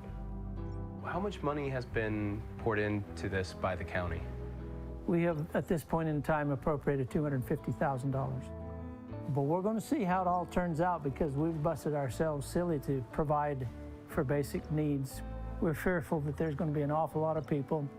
It could be a disaster. It might be a wonderful thing. Who knows? We're going to find out. I'm afraid it's just going to be overwhelming and we lose control. And a lot of unhappy campers. We fear that they will turn against the local residences and start raiding homes and trashing properties here in Rachel. Ay, ay, ay. For all we know, there's no water, bathroom, food. Seeing as this could be the event of the year, we convinced our boss to give us the money to fly to the middle of the desert to see what some had called Firefest 2.0. If there's a company that should be out there, it should be us. You know what I mean? And might as well throw the dice at this and take a fucking risk, and just if it happens, it happens. It started as one thing. It started as a Facebook post to storm Area 51, and then went to a music festival, and then now it's... In the days leading up to the event, we desperately tried to contact people on the ground in Nevada. Hey Frank, how are you doing? Hi Corey, this is Zeke Spector. Hi Connie, it's Zeke Spector. Hi Melissa, this is Zeke Spector. Hey Alon, it's Zeke Spector. And despite our best efforts, we were left with more questions than answers. There's some real ugliness going on behind the scenes. Frank DiMaggio, guys, hardball in our... As far as I'm concerned, it's still going on. So we're moving the party and we're going to announce it hopefully by tomorrow. We're still trying to figure this all out. Yeah, and I will have a lot more information here shortly. I'll read you this text message. Alien stock just turned into Firefest. It got ugly. As the drama unfolded behind the scenes, we still couldn't get a hold of Connie to see if we could cover the event. Hi, you've reached Connie. You've reached Connie. You've reached Connie with the little alien. Your call has been forwarded to an... This whole documentary is going to be us just sitting around calling people. Even though Connie hadn't given us permission to come to her event in Rachel, we flew to Vegas flush with company cash and saw that we could purchase a $1,000 media pass. And then here's our guy, media parking, $1,000. God, I just feel like this queasy feeling in my stomach, like I got swindled. We also rented an RV and bought proper camping supplies. We prepared for the worst because, quite frankly, Oh man, it's fucking windy out. all we had heard was that it was going to be a total disaster. We're about half an hour from the Little Alien. We were listening to a ham radio repeater, and we picked up some traffic about a possible raid either tonight at midnight or at 3 a.m. You know, a lot of people may not be trying to raid, but according to Facebook, there's still some crazy motherfuckers out there who want to raid. Oh, here's the town of Rachel. We can get it later. There is a ton of media. Look at this. We got Channel 3, Fox, ABC. There's a stage. It's pretty fucking small. You guys are going to be back down this way. Okay. By the NBC truck and Okay. Channel 13 and all that. Did all those guys pay $1,000 as well? Yes, they did. All right. When we got to Rachel, the crowd was far smaller than what we were expecting. We've got a modest stage with about 40 people behind me and a ton of land. And it feels like infrastructure built for a much larger crowd. But right now, it's looking like a jam band and a couple guys in alien gear hanging out in the desert. Where'd you guys come from? Well, I live in Las Vegas, so we went up on Monday night just to check it out and see the base. Okay. Not a lot of movement or anything like that. Did you see them aliens? No, we did not see the aliens. Okay. Not at all. Are you nervous about them coming after you for taking a peek? No, look at all the people out here, man. You know, we're all just having fun. Okay. That's it. This is all about having fun. It's all about having fun, man. All right. The turnout on the eve of Alien Stock was underwhelming, to say the least, which might be because Maddie Roberts had dropped out of the Rachel event at the last minute to host another event in Las Vegas. Everything was coming together. And you watch Maddie on TV one day saying that exact thing. We've got most of our major infrastructure solved already. We've got all of the deposits made. We've got it booked. Pretty much from here, it's just finish leveling the land and start building. 3 a.m. that same day, he's gone. He's done. And that was because he had a conversation with Frank DiMaggio. My name's Frank DiMaggio. I was called in to help co-produce Alien Stock. Well, we were called in at the 11th hour a couple of weeks back to help with Alien Stock out in Rachel. So after we set up a meeting to kind of go through discovery with Connie, we realized that all the things that needed to be in place for us to even consider being involved were not. She had told us that there were deposits made on security, deposits made on EMS, the land had been cleared, and we go out to Rachel and none of that has been done. And there's no documentation for any of these deposits. I don't have to prove to you what I spent. You didn't sign a fucking contract with me to begin with. So guess what? I don't need to prove to you a motherfucking thing. I said, get the fuck out. You wasted everybody's time for 2.5 hours. Now you're gonna sit there like this is all a big secret? That's where the excitement just kind of died, and it was like, I can't invite friends out here and tell them that they're gonna be safe.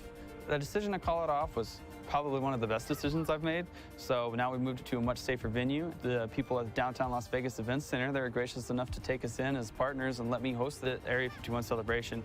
It's just gonna be an incredible experience. They walked away, leaving everybody high and dry at the 11th hour. I think they got some dollar signs in their eyes. After Maddie dropped out, the official Alien Stock webpage was changed to redirect festival goers to Frank and Maddie's new Area 51 celebration in downtown Las Vegas. That was the key to their disinformation, was having the two internet outlets, the meme itself, the event, and the access to the back end of that website.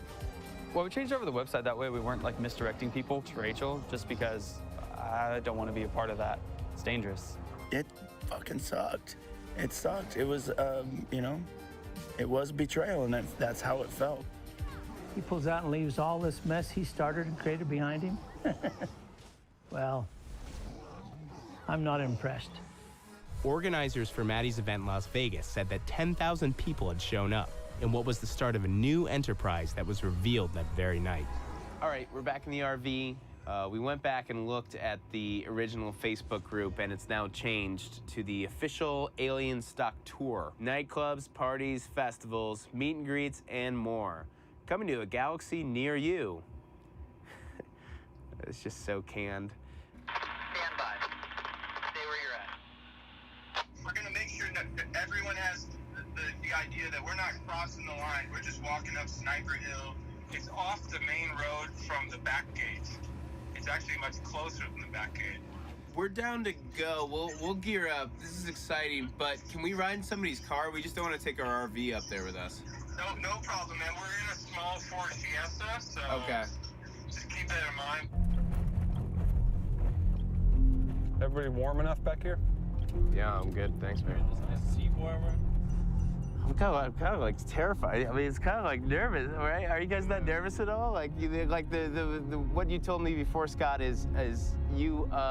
We went up the mountain a bit, and we were met with 2 Nevada State Police. They didn't say we couldn't go to the gate, but they strongly advised us to turn around. Warning. U.S. Air Force facility on the right. This is as far as we go. It looks like there's a bulldozer blocking the road. Our caravan of 3 cars was about as close to raid as we were going to get on that first night.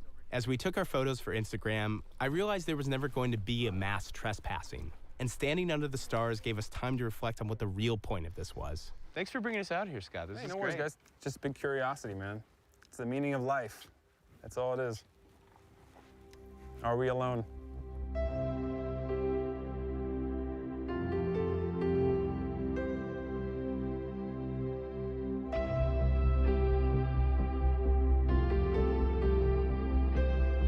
We are the pinnacle of millennials, to be sure. What better death could there be than dying for a meme? I'm the space monkey. I'm from Tahoe. I'm trying to find them aliens. I just want to see if it's going to burn or if it's going to thrive. What happened last night? You went to the raid? Yes, we did go to the raid, and then we crossed the line because the line doesn't really mean stuff. I don't think personally. I mean, sure, I disrespected their property or whatever, but like, yeah. Yo, I'm gonna go play with them though. I actually have a sticker. If anyone buys anything from me, I'll give you a free sticker for yourself, a free sticker to pass it on my card.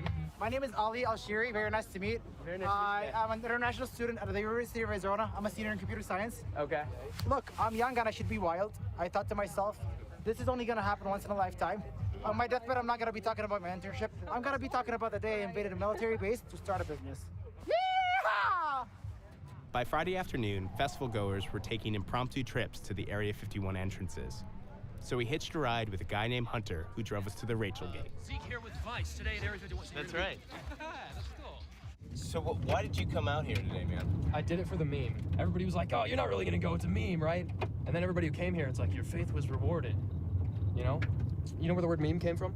I actually don't know where the word meme came Dawkins. So the concept of a gene that spreads itself, the meme is like the gene, but it's an idea. So it means you're analyzing ideas from the perspective of how do they spread, how do they replicate, what makes one idea more viral than another idea, right? But anything could be a meme. Like, let's all show up at Area 51, that's a meme. That went viral for some reason, that caught on. That had some essence to it where everybody was like, I'm gonna do it, dude. You guys lift? We're pulling up to the back gate, or known as the Rachel Gate. Okay, what is this? Road closed. The quest continues on foot. All right, boys, they can't stop us all. But they can't stop 30 of us. They can definitely stop all of us. There's nobody raiding right now, but there's certainly a lot of people, a lot of traffic coming in and out of here. So we got the Department of Public Safety on this side, the Lincoln County Sheriff's Department on the other side, and the military guys on the other side. No Naruto running, though. How do you, Naruto? What is it? It's Naruto? Naruto. Naruto? You have to say it like that. Naruto. They're gonna grill me online if I say it like that. Naruto. And what is that from? Where is the Naruto run from? Naruto. It's from Naruto. It's an anime. It's Japanese animation. Naruto run. Do it. What'd you say? Like this? Okay. Well, okay. No. 4, and then one leg. One leg. Like, I'll be in step with you. Okay. Yeah. Can you demonstrate the run for us, or? I can't. Okay. Come Yeah. on, we're gonna do it. All right.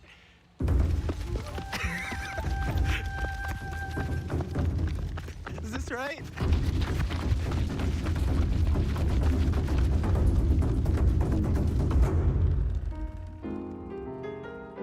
The first official day of Alien Stock didn't really contribute to the explosive content the media outlets were all hoping for. My name's Brian, and I'm a producer for a large media company based out of Manhattan. What do you think? I mean, the media hype surrounding this. We all, as people in the media, there's almost more media per capita here than any other event that I've been to. It's crazy. Yeah. At one point, there was more cameras than people. I thought, you know what I mean? I didn't think it was going to be like a Fire Fest scenario. I mean, we thought that maybe people might get kind of drunk enough or party enough that there might be some type of incident at the gate. But since we've been here, it's been pretty low key. And it was really funny to me though, like when we first went to the gate and like nobody was here, like we were all like super intimidated, kind of like walking up to that thing, you know? And now it's like, you know, everyone's so friendly, the cops are waving you in, almost like you're going on a carnival ride or something. There was a third alien-themed event happening down the road. We heard they were better funded and wanted to see if they had drawn the crowds that we had all been promised. Nobody's really here. So what brings you guys here today? Make money. Yeah? Take creativity to another level. Have you made much money? I mean, as you've opened doors, but have you sold a lot of stuff today? I sold a lot of stuff before we came here, so Okay. I'm waiting for the crowds. So what do you got here? You got some alien poop? Yeah, this was my wife's idea. These are all geodes from our Jersey Hill mine in southern Colorado. Okay. The lady wanted to come buy them all. I'm like, you want to buy all these geodes? She goes, oh, they're geodes. I'm like, yeah, it's not alien poop. So she was a little disappointed. What would she have done with all that alien poop? I don't want to think about what she would do with all the alien poop. Everybody that's come tonight to contribute, we are talking about the question. The one question, the main question, are we alone in the universe? That's really what we're asking. I really did think there would be more people. Yeah. And maybe there still will be. Yeah. I mean, I think there's obviously been a lot of confusion.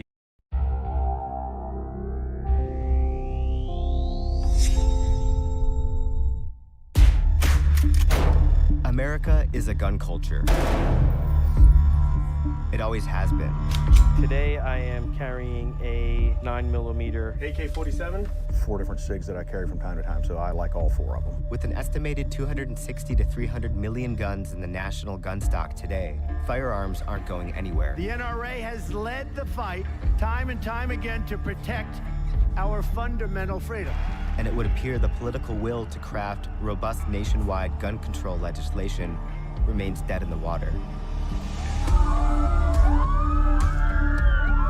But with an epidemic of mass shootings, tonight we remain a city in pain, and gun accidents devastating communities nationwide, a small movement seeks to change the very technology at the heart of guns. Yet the players behind this movement to create a smarter gun are blocked at every turn. Have you received any threats? Oh yeah, of course. And this is the story of why.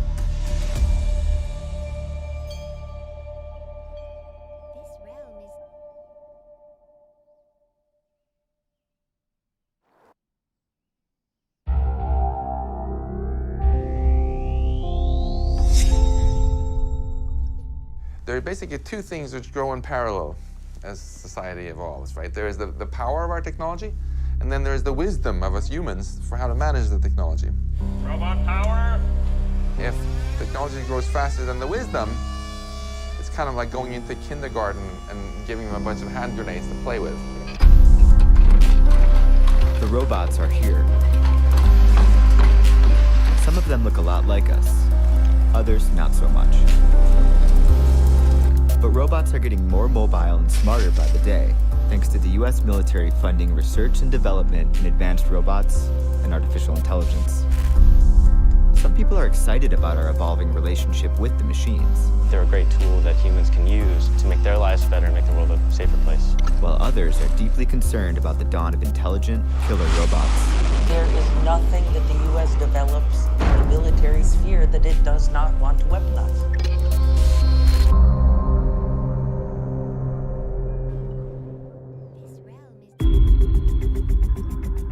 Virginia Tech, the uncanny valley of robotics. Due to its proximity to Washington, D.C., Virginia Tech has become an incubator for military R&D, and it's home to a handful of labs on the leading edge of robotics research. Our company's building a building right down the road there. So in the interim, we're leasing this garage space. My name is David Connor. I'm a senior research scientist with Torque Robotics. Who's behind you? This is the Atlas robot that was developed by Boston Dynamics. It's an evolution from the Petman project a number of years ago. This robot was developed specifically for the DARPA Robotics Challenge. There are about 7 of these in the world, distributed to a number of teams competing, developing their own software to operate the robot and control it. Teams behind the country's top semi-autonomous ground robots have come together for some friendly competition. It's part of a multi-year contest hosted by the Defense Advanced Research Projects Agency, or DARPA, the Pentagon's Blue Sky Research Lab. This Atlas here is one of 11 robots competing in the finals this summer. Can it, like, grasp me or do something? No. It can't grasp me? No. Would it crush my bones? Yes. The general rule is you're not within 10 feet of the robot when the hydraulic pumps are on and it's under control. Oh man, that's heavy. Don't want this punching you. Wow. It's really heavy. There's sort of 2 side-looking cameras, a stereo camera pair. These are just lights, and then this is a laser rangefinder that spins around and gives you a point cloud of distances. And then that's what we communicate back to the operator. It sort of looks like a Terminator. Do you get that a lot? We get that a lot, but this is a nice, friendly humanoid rescue robot. It is a machine, and it will serve whatever purpose its human operators send it to. I've never stared into a robot's soul before now. It's a bit unsettling, and it leaves me with more than a few questions. What's the end goal? You know, what sort of tasks does it do? This robot was designed specifically to explore research topics in rescue robots. We want to have a system that you could send into a disaster zone, could make use of human tools. That's why it's more of a humanoid form factor. It could still probably hurt me though, right? You drove here in a machine that's more dangerous than this. And so it really is about the safety precautions we put in as we're operating it, and then it's ultimately to the purpose that someone will put it to.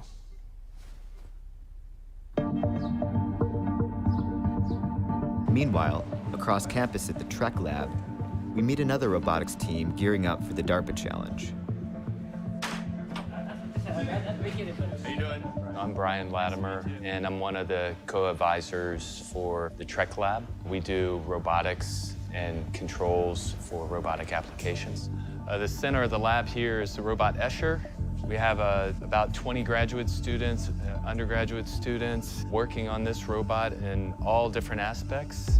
So we've actually fabricated this robot here, and we have people working on the mechanical side as well as the software side, helping the robot see the world in front of it and manipulate real objects in the world, like door handles and chairs or valves or things like this. A lot of people do see this and they think of an artificially intelligent Terminator that's going to turn on everyone and bring about Skynet, and that's the end of humanity. The robot that we're developing is more like a C-3PO that is doing actions that we don't want people to be involved with. Brian Latimer and the other Virginia Tech engineers competing in the DARPA challenge have seemingly the best intentions. They're building tools they hope will help humanity. DARPA and Google-owned Boston Dynamics, the company that manufactures Atlas robots, declined being interviewed on camera for this story. According to DARPA, Team Valor, which is developing all of the hardware and software for its Escher robot in-house, has received roughly $3.5 million in DARPA funding since the beginning of the challenge in 2012. Teams like the one from Torque Robotics, which are developing just the software for their Atlas robots, have each received upwards of $2.5 million from DARPA since the challenge began. And depending how the